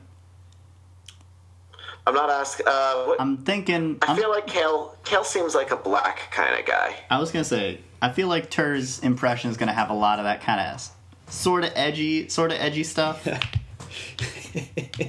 Maybe black or maybe a red or something. I don't know. Let's go with black because that shows up cooler. Yeah. So the spray goes out and it's this black, viscous, inky sort of spray instead of being the usual colorful, dusty glitter that goes all over the place, and it completely coats these two fish, making them more visible. You'll get advantage attacking them until the sort of inky stuff bleeds off. Which is very long because it only lasts for I think just the turn. Yeah. Yep, just the turn. So you'll get one turn of advantage on these guys, cool. And they'll be blinded for one turn. All right, so now it's Kayl's turn. Well, might as well go while the going's good. So battle axe to one of the blinded fishies. Go for it. That's a 26. All right, you absolutely. Hold on. Absolutely smash into one. That's a crit. Is that a crit? Battle axe. You got a +7. No, it's a 19. You got a 19. It's a 19. You're not a champion, are you? I am a champion. Oh, I forgot about that. He's a champion. He's got an extended crit. All right, go for some crit damage on that thing. So that's just rolling a 1d6, or what is it? Probably 2d8. I'm gonna say. It's a 1d8. It's already. Oh right, it didn't roll the damage. Too bad I don't know how to do I bet there's a way to change it, but you can just roll it twice. Well, then it'll add on my damage modifier, and I don't get that, right? Yeah. Oh, I feel like there's a way to make it so your character does have that, but we can figure it out later. Yeah. So it's roll 2d6 and no space. That should work, yeah. Roll 2d6 plus 5. Oh. Thank you, me. 12 slashing. You need to roll an extra... And roll a 1d8. Okay. Yeah. So, is it /roll? Yeah, /roll. 1d8. Extra 6. Hey, there we go. Hey, we got the same thing. All right, so that is 18. Lordy. Oh, and also necrotic damage. So plus another 4, yeah. So that is 22. So you slice down onto this inky fishy guy, and you cut directly through, just completely whoosh, heads right off. It basically fillets itself. It would be delicious to eat, except it instantly starts crystallizing and covering over in that ice. Meep. And I'm gonna need you to make a dexterity saving throw. No. If it makes you feel better, the other fish has to make one too. It does a little bit, actually. Okay, dexterity saving throw. But it's a disadvantage, so that's a 1. All right, so now you take 5 more cold damage. Ow. Dicks. And shards of frozen exploded fish slice into the other oily fish, and he is harmed for a little bit of damage as well. Okay. Suddenly it's feeling like the melee fighter shouldn't have taken this on. To be fair, you're the only one in the party that can actually do damage. I don't think that makes you feel any better, but... I mean, it might. You never know. Where is this? Fancy. Alright, whatever. So, that one, out of here. This one, a little bit hurt. I seem to have done something now. 2. Suddenly I've got this weird thing going on. What's going on? My format just completely... shifted? Yeah. I'm going to refresh my character sheet, and hopefully that fixes it. It did. There you go. Okay, glad to hear it. Alright, so now we go back to all things fishy. And Fishy Boy over here, I think I figured it out. the injured Fishy Boy, tries to again grab in with its nice pointy fine, lots and lots of teeth, and makes a bite. He just barely is not fast enough. He's coated in that oil and it's slowing him down ever so much, making it almost impossible for him to land a solid bite. Don't take any damage. Awesome. Which is wonderful. Now we have our friend over here, the fish, who's noticed there's this other guy doing stuff. I'm gonna go get that other guy. And he moves right next to the portal. As he moves past, you do get an attack of opportunity if you would wish to take it. I do indeed. Alright, let's see here. Attack of opportunity with the battle axe. Alright, that's a hit. Sweet. I love having that +7 to hit. Oh, Kayl, I really enjoyed the fact that you rolled so high for your starting stats. Okay, so rolling battle damage. That's 7 slashing. 7 slashing, okay. So he's taken 7 there. And now, again, that same familiar frost kind of starts to ooze out at the mouth. Uh-oh.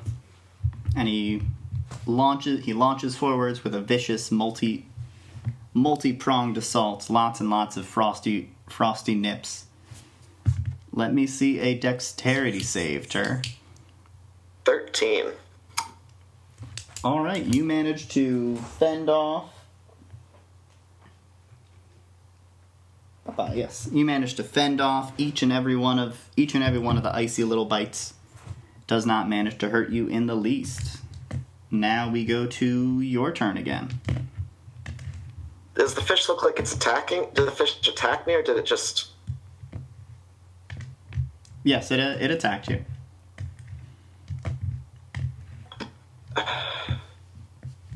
Okay,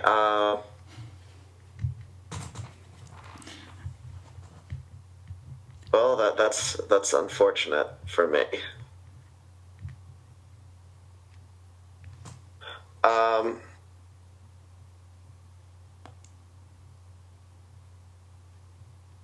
I'm going to pull out my sacred blade and try and stab it, I guess. Alright, go for it. 18 to hit. Hey, Sacred Blade made it. With, I think it's 1 damage, because it maxes out at 1 damage, or it would it minimizes actually at do 1. 0 damage? I don't think you can do 0 damage. Then I do 1 damage. Oh, that's beautiful.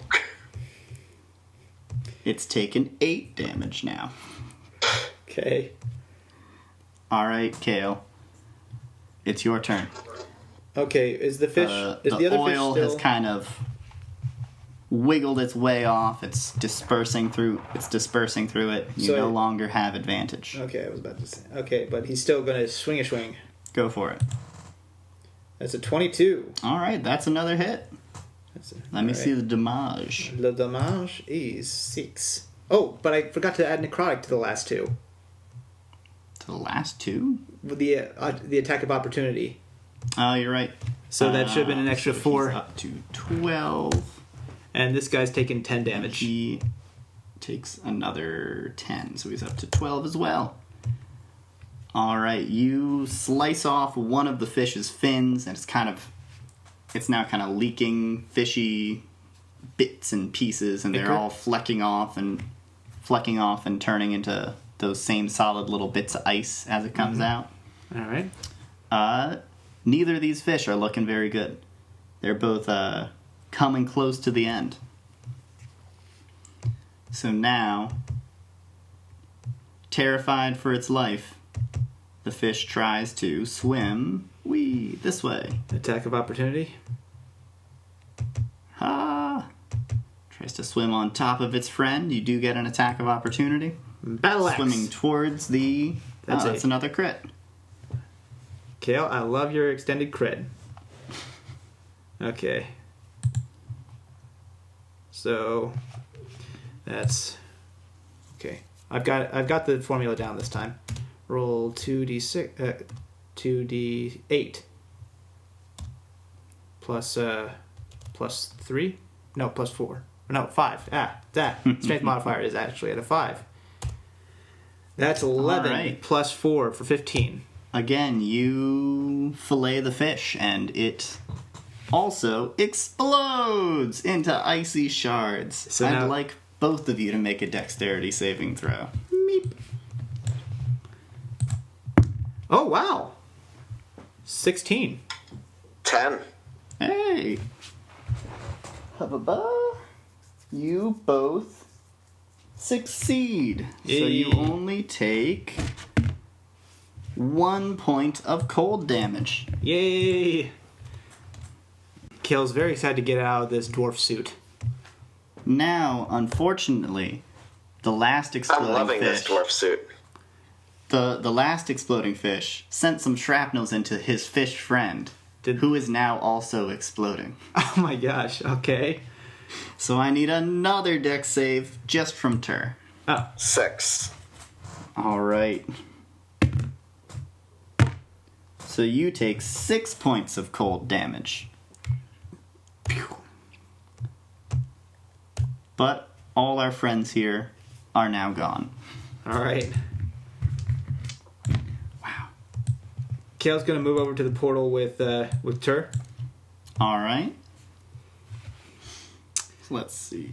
Ba-ba-ba-ba-ba-ba. So now you both see kind of the... You see kind of the ice that's forming on it. It's kind of growing very, very slowly. Okay. Can I try to do a perception or investigation check? What are you searching for? A way to close it.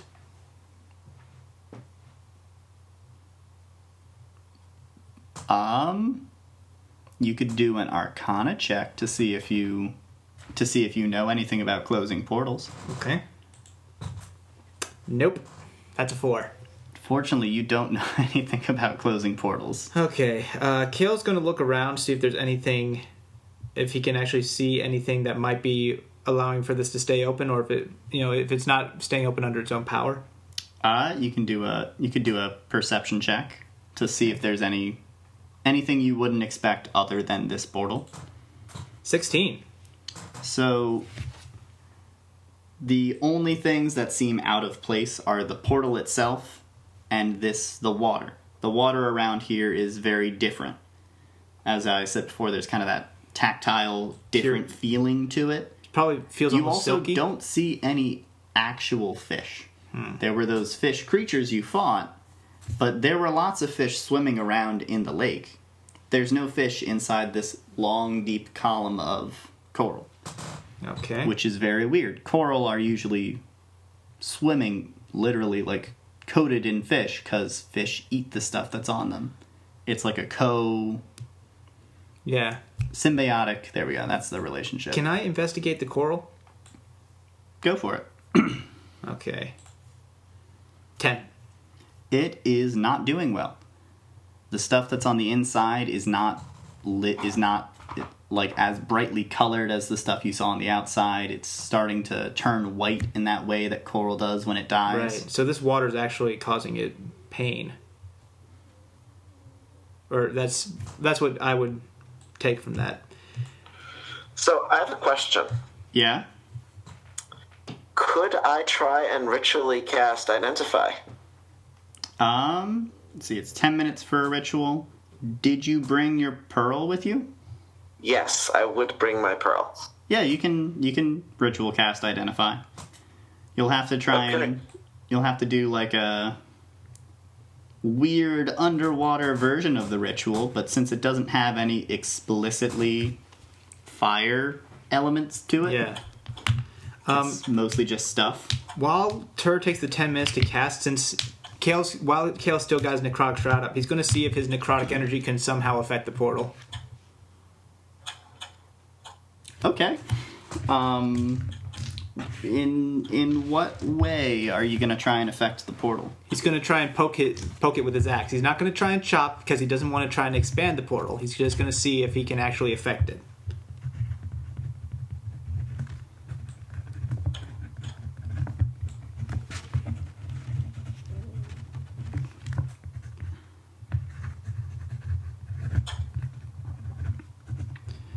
Riley is currently furiously scribbling away on something. So I feel like I just did something interesting. All right.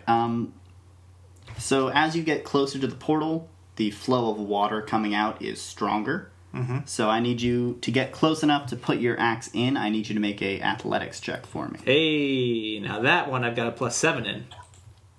21. All right. You can get right up next to the portal, like immediately smack dab face on it, and you're gonna put your axe in. How far, how much, and what part? Oh no, I'm poking the edges of the So you're poking the rift. ice stuff. Yeah, I'm poking. I'm just trying to see if what happens when my celestial necrotic energy interacts with it. Are you gonna try and knock a part off, make a divot, or just touch? Touch. Okay. If nothing happens, I will try to make a divot. Okay. All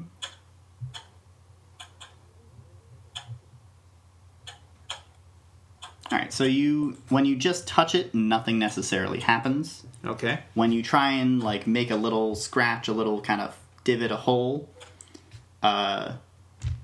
that's when you can feel that sort of necrotic energy actively moves through you and your axe. It seems like it needs to be some sort of intention to harm for it to work. And as the necrotic energy goes in, the color changes immediately inside of the ice. It goes inky black smokiness inside of it. Okay. And that sort of only a little bit went in, so the whole thing doesn't change, but the part that you sort of sliced a little, it kind of poofs up with that sort of black inky-ish energy, and then it slowly seeps down and down and down and disappears and goes away. So it momentarily affected it, but it doesn't have a obvious outer effect, other than, of course, you've now scratched some of this ice. Okay. Kayl doesn't have much more that he can do for it. I mean, his divine energy is the only thing that really he thinks will be able to affect it. So he's going to try and take a bigger crack at it. Okay. Literally. Are you going to try and break a section off, or are you just going to try and he's just doing a full break the ice, make a crack through it? Make a crack through it. Okay. Sure. Roll damage on an attack for me. 9. 9 plus your necrotic energy. So 13. 4, so 13. Okay, you managed to kind of slice into it. It completely, your axe sort of crashes and little crystally bits come off as it more smashes than slices. But the kind of lower left side little bit of the ice on the outside edge sort of slowly drifts off and down and starts to hang down, barely holding on at the base of it, and the whole thing floods with that black necrotic energy and stays black this time. Okay. Is that affecting the portal at all, or? You can see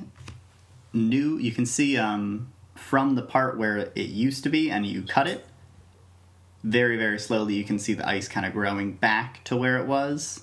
From the bottom part, the part that's filled with the necrotic energy, nothing is growing. So no ice is coming off of it. So by this time, we've had enough time for Tur to finish his ritual. Unfortunately, if that occurs, then I think Kayl's necrotic shroud would dissipate. It's only 10 minutes. Or sorry, it's only 10 minutes, so no, sorry, only a minute. Yeah. So you got in a couple swipes with it before it managed to dissipate. Yeah. Alright. So, what part exactly were you identifying? Like, what was the pearl touching? Is it the pearl that has to touch, or I touch something? Oh, no, that's right. It's you that have to touch. I forgot I did it that way. Oh, no. You do touch with the pearl. The pearl touches it. Oh, okay. Probably not the portal per se, but like right the edge of the portal. The icy part? Yeah, I would go the icy part. Okay. When the spell finishes, there's just at first there's just two singular words that go into your mind, and they're almost exactly the same, but they kind of clearly separate after a moment. One is ice and the other is water. And after a little bit, kind of the spell resolves a little more, and you realize that this is pure elemental water, and pure elemental water in its solid form of pure elemental ice. So this is, from that you can make the logical leap that this is indeed a little mini rift to the elemental plane of water. The fact that there's no magic circle underneath it makes you think that this is not a intentional opening. Like, it's not like a genie somewhere or somebody opened up this plane to come through, but more it's kind of just somehow the elemental plane somehow just like poked up into the material plane for a moment. Okay. So is there any way we can stop it? Is the question. With what you currently have, you don't think there's anything you can do to speed up the sealing process. But it does seem evident that the process is going to seal at some point. Okay. Unfortunately, I don't know if my necrotic energy now will cause a problem. We'll have to find out. It was worth experimenting. I'm sorry. There's nothing wrong with experimenting, exactly. Except when you destroy everything through your experimentation. I mean, even then, before everything was destroyed, there's nothing wrong with experimenting. True. Okay, so Kayl's just going to gesture for Tur that they should leave? I think Tur's indicating that to Kayl. Yeah, actually, that makes more sense. All right. So they head out and head back to the to their pickup point. Alrighty, so I would like you guys to make a survival check to see if you can navigate the directions underwater. Okay. Kayl is not an Outlander, so does not automatically get that. 8. 14. Right. So Tur starts going off in a direction, and Kayl kind of, you're like, wait, no, that's not where we came from. Let's go this way. Yeah. I think this is the right way. I'm fairly sure it is that direction. Kayl's just going to shake his head and point in the corrected direction. All right. If you insist, I am willing to oblige your idea, and then once you realize you're wrong, we'll change it. Agreed? Kayl's gonna point to his fishbowl helmet and say, and mouth, "I can't hear you." Message. Oh, there we go. So you can hear him. Okay. Then Kayl will roll his eyes and just give him the thumbs up. All right. So you guys do you guys want to go quickly or slowly again? Slowly. All right. It's been a long time. How long is a long time? It was 6 hours to get here. Well, Going at your slow pace. And then it's been like 30 minutes. I think that he'd be fine taking it slow then. I mean, they said that we had a full day, so I'd say just go back at the 6 hour pace. Okay. So, let me just real quick. I got that one. That's not the right die size. I need a different die. Here's the other problem is how do we get back up to the ship?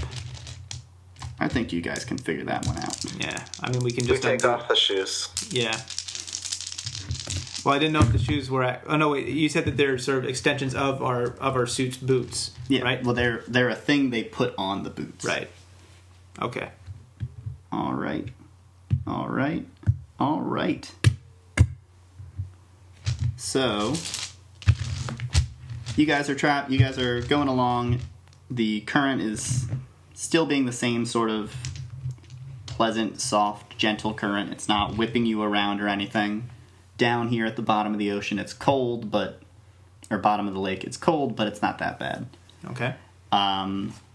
No, you still see, like, schools of fish are going around. The rest of the lake seems to be fine. It's just that one central area that was not doing too well. And as you guys are walking, take your time, you kind of rest, you relax. There's some weird shaped outcroppings and stuff, but it seems reasonable. Like, that could just be a ship that sank or something, or that could be a building that was at one point on the edge of the water. Maybe this has happened before. Maybe that's why it's such a weirdly shaped lake. If you guys would like to make a perception check, I'd love that. All right. 13. 13 as well. Oh, hey, match in perception. You guys both notice... I'm just taking in the entire view. I'm like, this is wonderful. Yeah, it's a beautiful underwater vista lit up with strange creatures and things from Kayl's light spell. You do notice you're getting close to the outer wall, kind of the edge of the lake where it was strangely deep before. And you're not quite in the same place you were before, but there seems to be a hole. There's like a break in the edge of the lake bed. Huh. And it's leading down. It's full of water. There's no pulling sensation, so it's not like there's water actively filling it. It's an old thing. But there's a hole there. And there's some odd shapes scattered about on the ground. Do you guys want to go investigate it, or Kayl's curiosity course would correct to... No. Kayl's curiosity would be piqued. Okay. So let's see. So we're at about 12-ish hours have passed. Mm-hmm. Your bladders feel around half empty. Mm-hmm. And around what? How empty? Around half empty. You have literally a day of air in there. That's impressive. Dwarven ingenuity, man. Mm. Dwarves 1 and 2 did a really good job on this. I do appreciate you made an easy mnemonic for me to remember both their names. Well, now you just got to remember which one's Roger and which one's Fred. True. I don't know if I actually remember the descriptors for each. I do. Okay. One was Dwarf 2 and one was Dwarf 1. Oh, I do. All right. I know that Roger's the boisterous one and Fred is the quiet tinkerer. Correct. All right, so you guys get closer. The hole is huge. It takes up it goes like a third of the way up this incredibly deep lake depth, and it is wide enough that you could easily, if a ship sank, if like the Raven sank, it could easily slide into this giant hole. And there's absolutely no light down there. It's all dark completely. So Kayl's when you shine your light in, you still don't see anything. Magical. Like, it goes down. Well, no, it just goes down further. Your light just dissipates into the darkness. The strange shapes you see are... Would Kayl's dark vision help at all? How far does it go? I'm going to say probably 60 feet. Yeah. That's the same as your light. That's true. But no, this is like the inky... You're in like the near dark layer of the depths of the ocean, essentially, from a depth perspective. That is like the abyss where literally there's no light. The light of the sun just can't reach it. Okay. There's nothing to make visual stuff. Can I pick up a rock and cast light on it? Absolutely. I'm going to drop said rock down into the water. All right.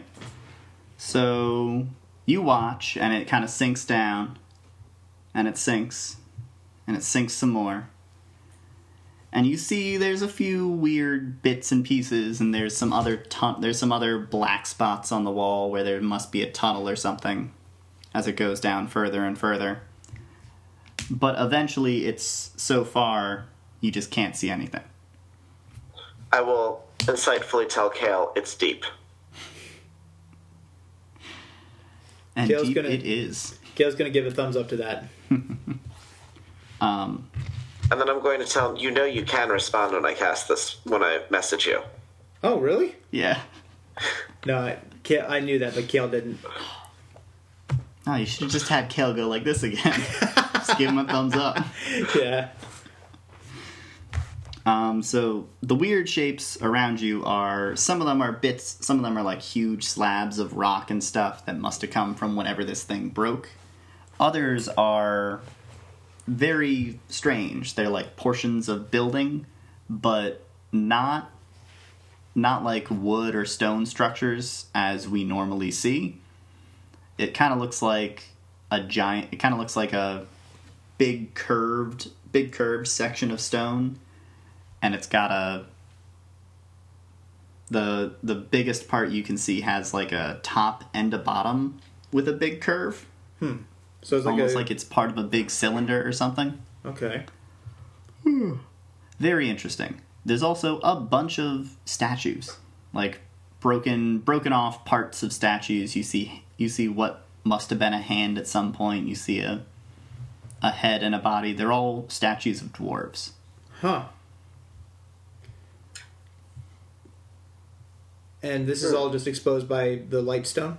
This is the stuff that's on the lake floor at the edge of the thing. Okay. So there must be even more stuff down deep in the depths. I don't know if we can go... With our current ability to breathe, I think we can't really go too deep in, unfortunately. But I think that the dwarves back up top might be interested to hear this. Okay. In fact, I bet that was what they were going to dive down to explore. So what are you guys going to do? You know what?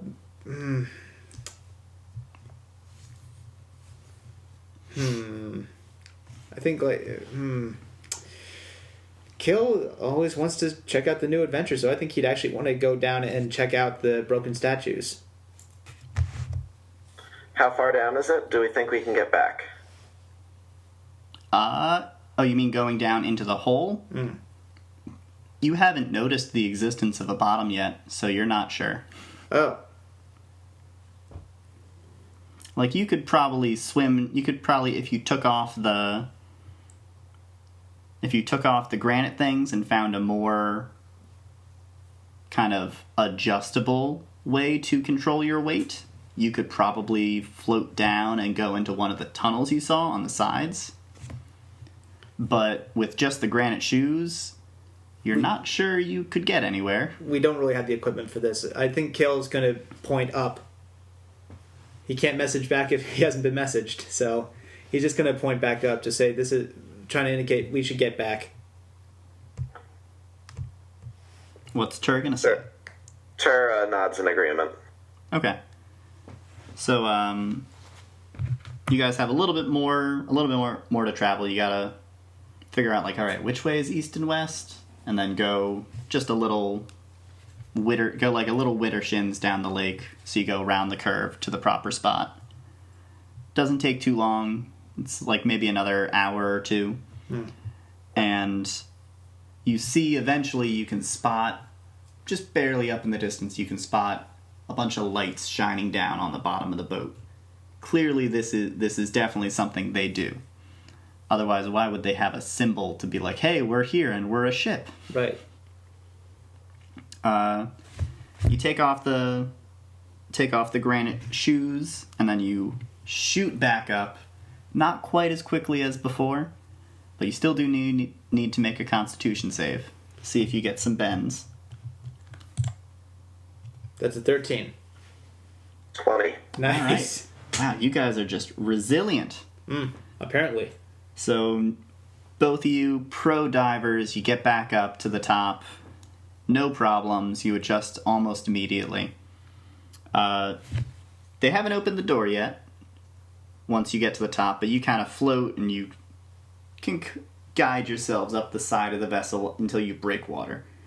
And one of the Kenku notices and says, "It can talk! It can talk!" A few other ships come down and they lower down a little ladder for you guys to climb up. So immediately, Roger the dwarf is there, getting ready to talk to you. He says, "All right, what happened? What's down there?" A portal. Well, actually, I can't believe you guys made it back. I assumed I was gonna have to get my money back. All right, Kayl. I guess Kayl would defer to Tur because he actually doesn't know what the portal was. You're experiencing a little bit of flooding, but don't worry, it should subside in time.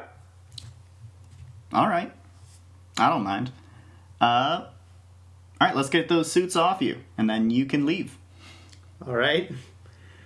So we just go through the process of being disrobed and re-equipping ourselves. Yeah, they take you down to the dwarf deck and put their stuff away. They have all your stuff waiting for you there. Well, all the clothes and stuff that wouldn't fit underneath armor and that sort of thing. Right.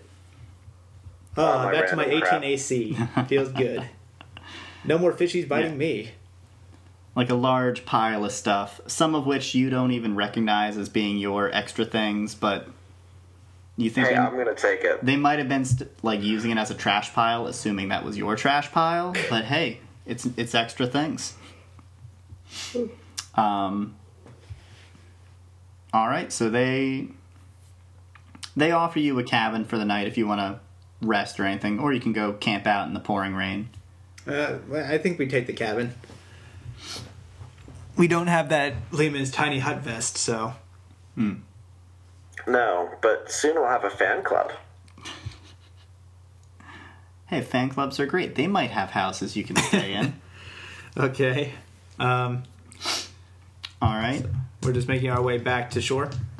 Yeah. So you guys, I mean, they're gonna stay anchored until the morning. They're leaving to their next spot. Oh, right. We never really left the shore, did we? Yeah. Right. They stayed right next to the edge. Right.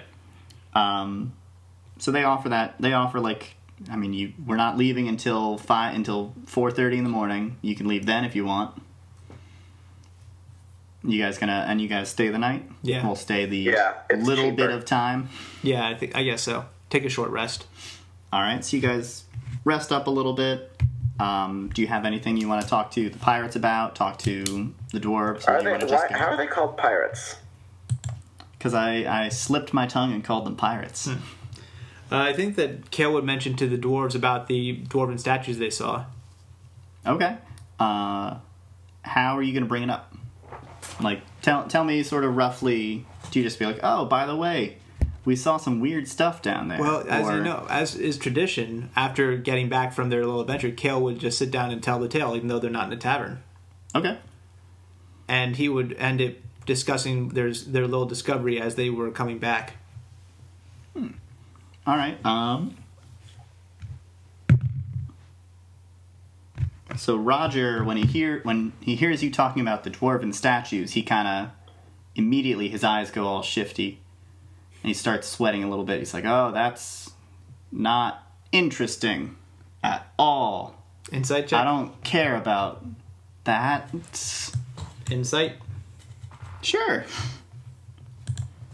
Oh, I know he's BSing. That's a 19. Yeah, he's hilariously interested in this. More than the fact that the lake is flooding with a rift to the elemental plane of water. Although you guys didn't tell him. More than the fact that the lake is flooding. And more than the fact that you guys came back with his very expensive diving suits. He's interested in this. It's like, I certainly don't need to know the exact coordinates of where you saw that. That wouldn't be interesting in the least. I don't think Kayl would know the exact coordinates anyways, so... I wouldn't be interested in roughly knowing the direction you saw that in. at all. I don't care. You could just not tell me and I wouldn't be crushed. Okay, fine. I'm trying to call his bluff. He's got, dwarfy eyes staring at you. Is that like puppy dog eyes, but more gruff? Yeah. So puppy dog eyes, but it's like the pit bull eyes then. Exactly. He's like or bulldog eyes. English bulldog eyes. So Kayl doesn't tell him for a little while, and then he's like, "Well, I know I told you that I don't care, but you know who probably cares? Fred. I bet Fred really cares about this. You should tell Fred this and where and how many." I look over at Fred. Exactly. Please be as exact as possible. Fred really needs to know this. I look over at Fred. Is Fred actually responding to any of Roger's claims? Fred has turned around and is now looking at you, which this is the most he's responded to anything. I'm actually very impressed with it, and I'll just say, okay, and I will relate to them exactly where and what we found. All right, so Roger's like, I'm writing this down because you're being so kind to tell us this. And then he tries to get it as correct as possible. All right, I'm glad we loaned you our diving gear. Please borrow it again sometime. Okay. Ter says, "Don't worry, we will." It's not like something important happened. I don't mind. We'll probably have to come back here anyways to be able to address the issue of the portal. No, that'll probably maybe fine be. I don't know what he's trying to hint at. Is he telling us to go back down right now? No, he's just still he believes that you guys don't know he cares. Oh, okay. He's not very bright. All right. Yet he made these diving suits. He didn't make them. Fred did. No, somebody did. They bought them. Oh, got it.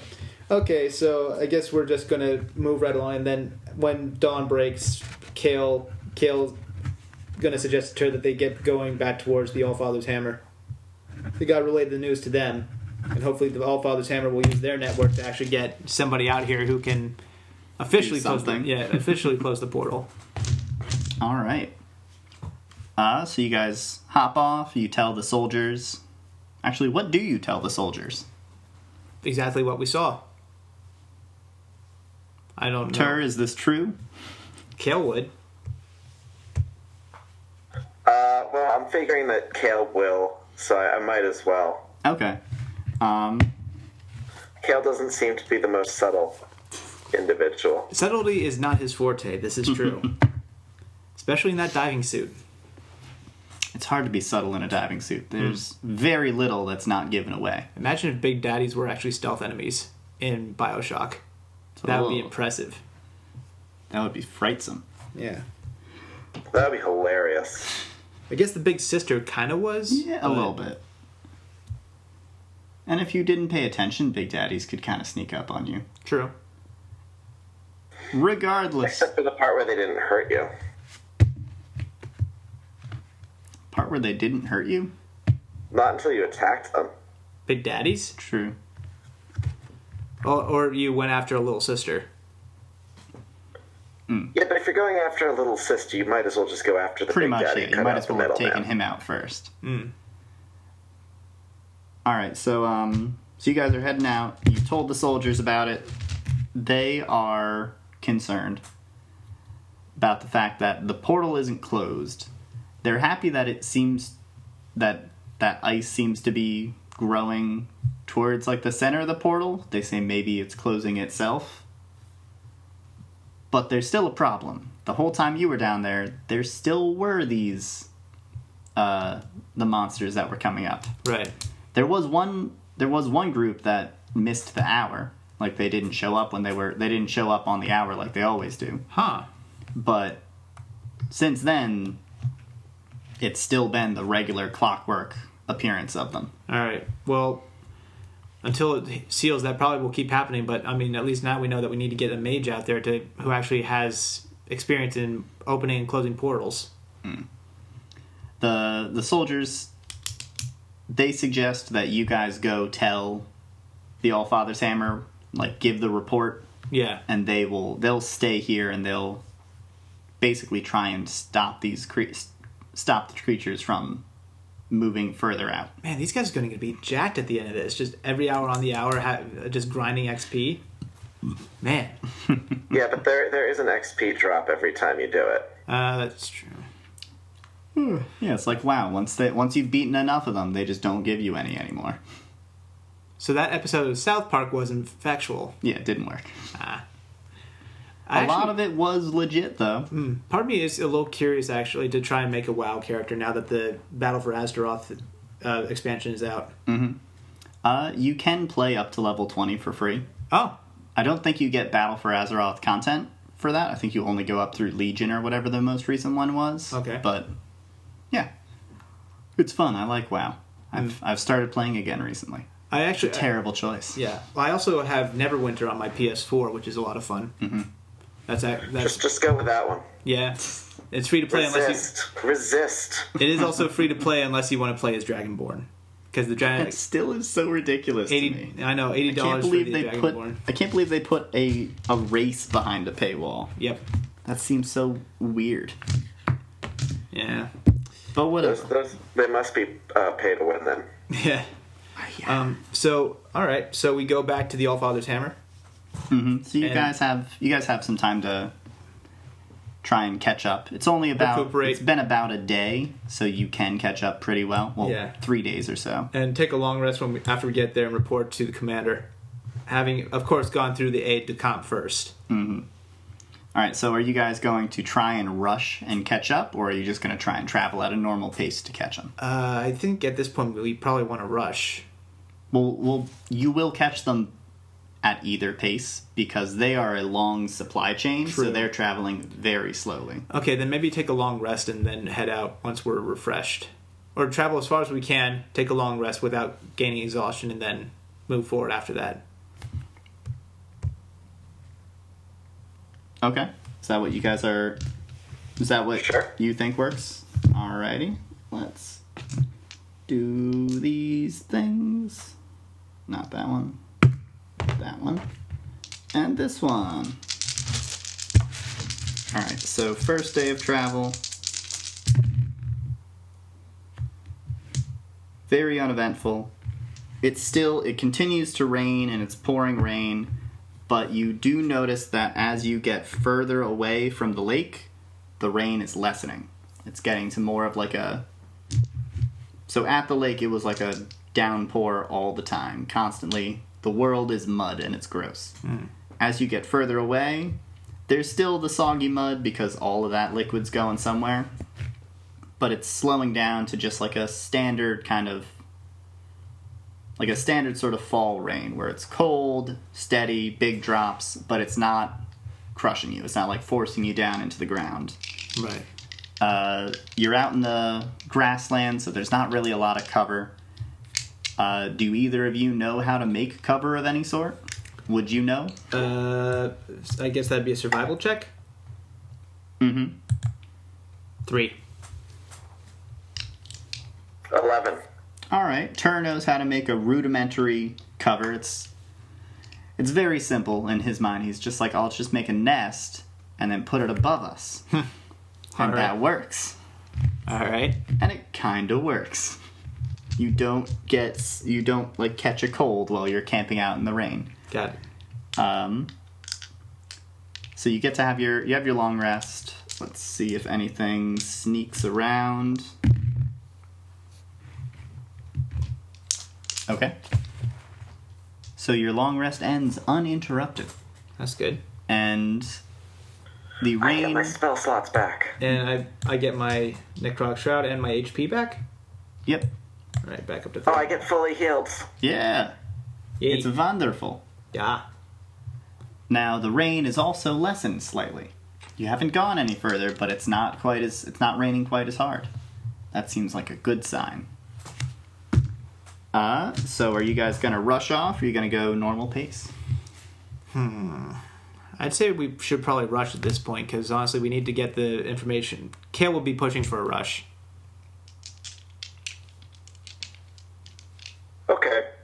Sounds good. If you want to rush, then we can rush. All right, so we're going right. to pick up the pace. Go for I'm it. gonna fly. Fair enough.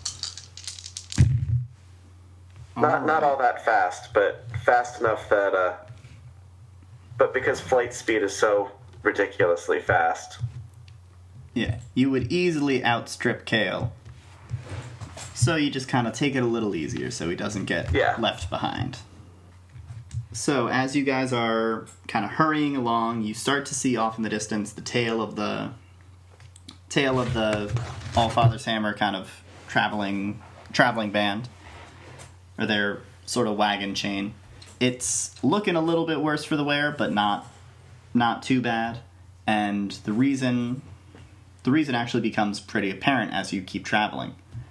There was, so off to the east, yes. Off to the east is kind of that hills region, and one of the hills sort of had a massive mudslide, and it slid up and covered the road and made a big impediment for their progress. That's kind of why you've caught up to them so quickly. All right. There's a strange building kind of uncovered in the mudslide as well. It's got a rounded top with a spire at it.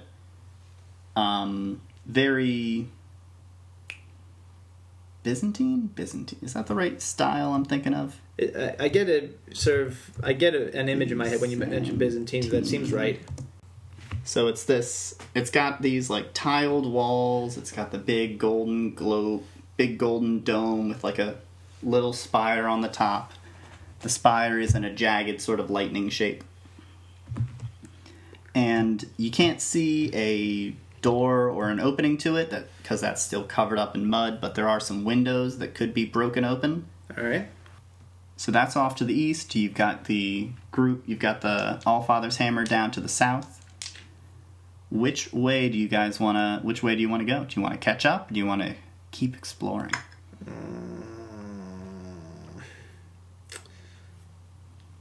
Kayl knows they're on a mission. He, as much as he wants to check out the spire, he knows they need to report first. To be fair, they don't seem to be moving all that fast. That is fair. Okay, let's go. Wow, it takes very little temptation. No, it does not. Kayl's. And let's be fair, Tur is not a good influence. Oh, yeah. That's what I'm counting on. Yeah. Kayl's very attracted to shiny things. This is shiny. Despite being muddy, there's lots of shiny stuff on there. Yeah. All right.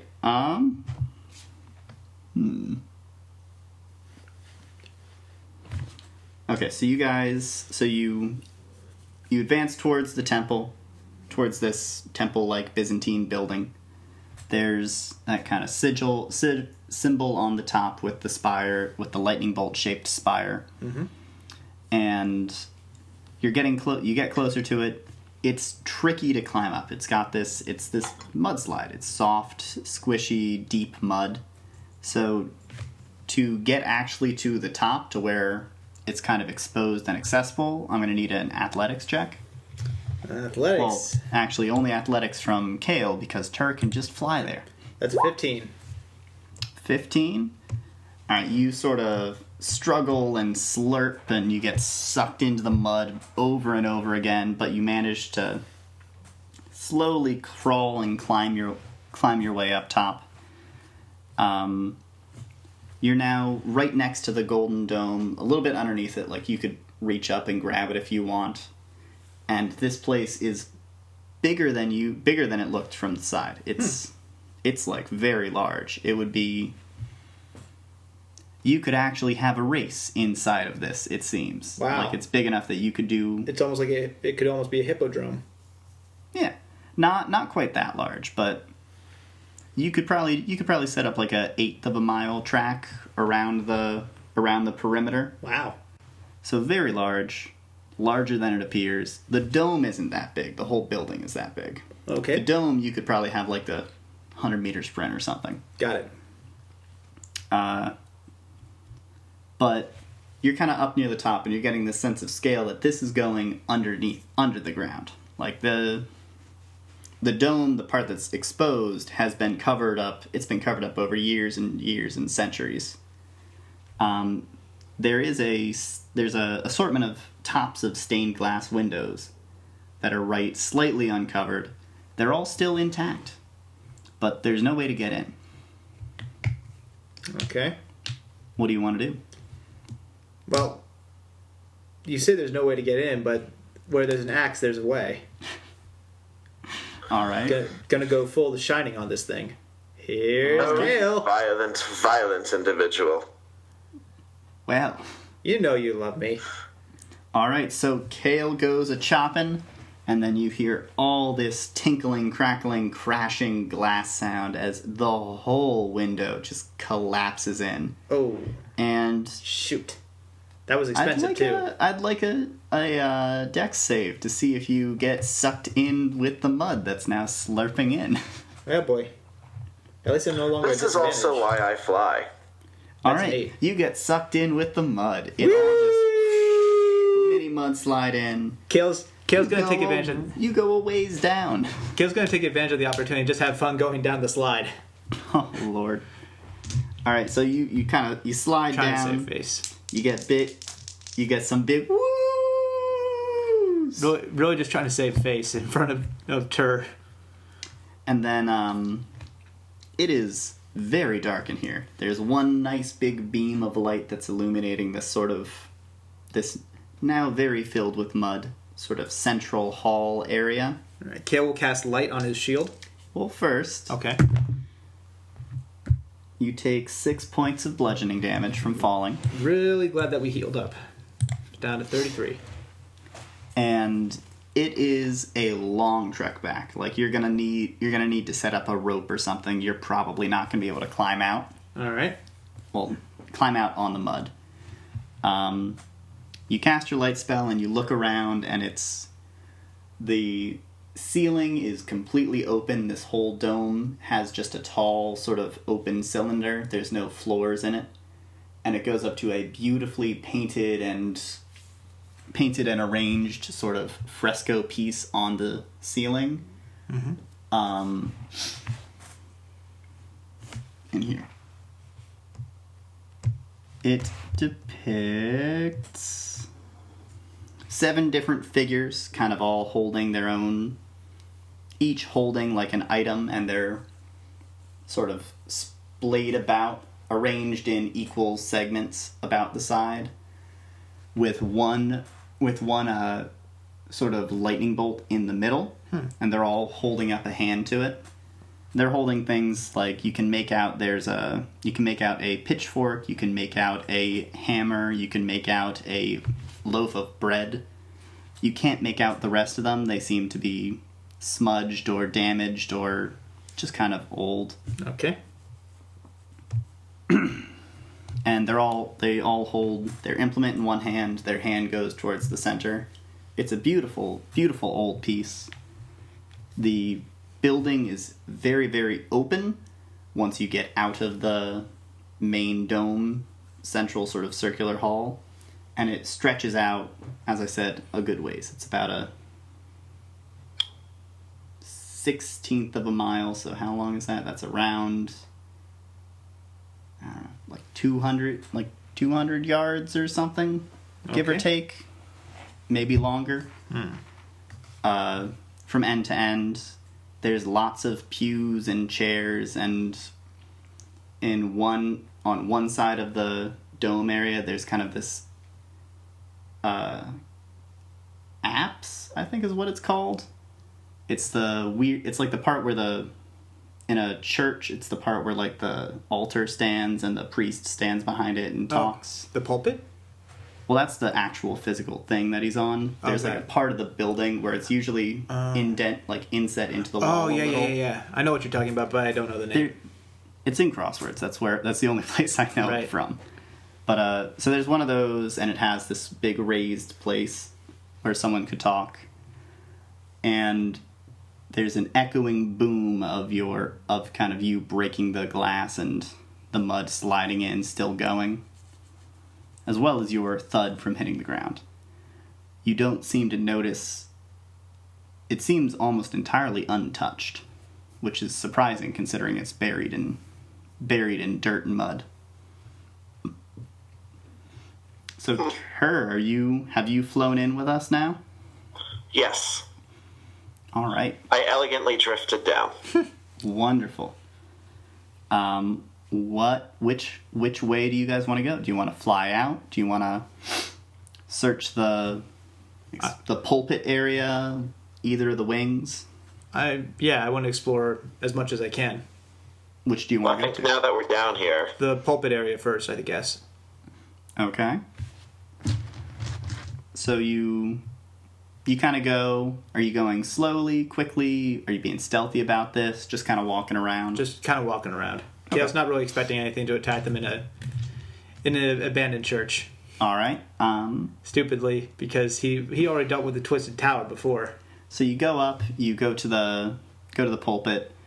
There's sort of these rotted away pieces and bits of stuff. There's kind of there's clearly the covers of what was a book at one point. Clearly there were scrolls kept here at one point. There's the wood things that they were rolled up on. But again, all the paper, all the vellum has gone the way of all things and is destroyed. You do, however, also see a collection tray, which has various rusted bits of metal and coinage. And that seems to be possibly salvageable. You might have to do some stuff to clean it up, but the coin still exists, so that's good. It must not have been too moist here. But so now that we're down here in this temple, I think that might be a good place to call it a day, and we can continue. We can figure out what else is in here next time. All right, sounds good. sounds good. Riley, thank you very much as always, for DMing, and thank you for a fun adventure. Sure. That was a good time. A lot of stuff to explore and questions to unearth. But yeah, everyone, that seems it seems like next time we will be continuing the adventures of Kayl and Tur, or maybe we will be bouncing back to visit the rest of the party. I think we'll be able to go back and forth a little bit. All right. See a little bit of both. Thank you all for listening, and we will see you for the next one. Have a good night, y'all.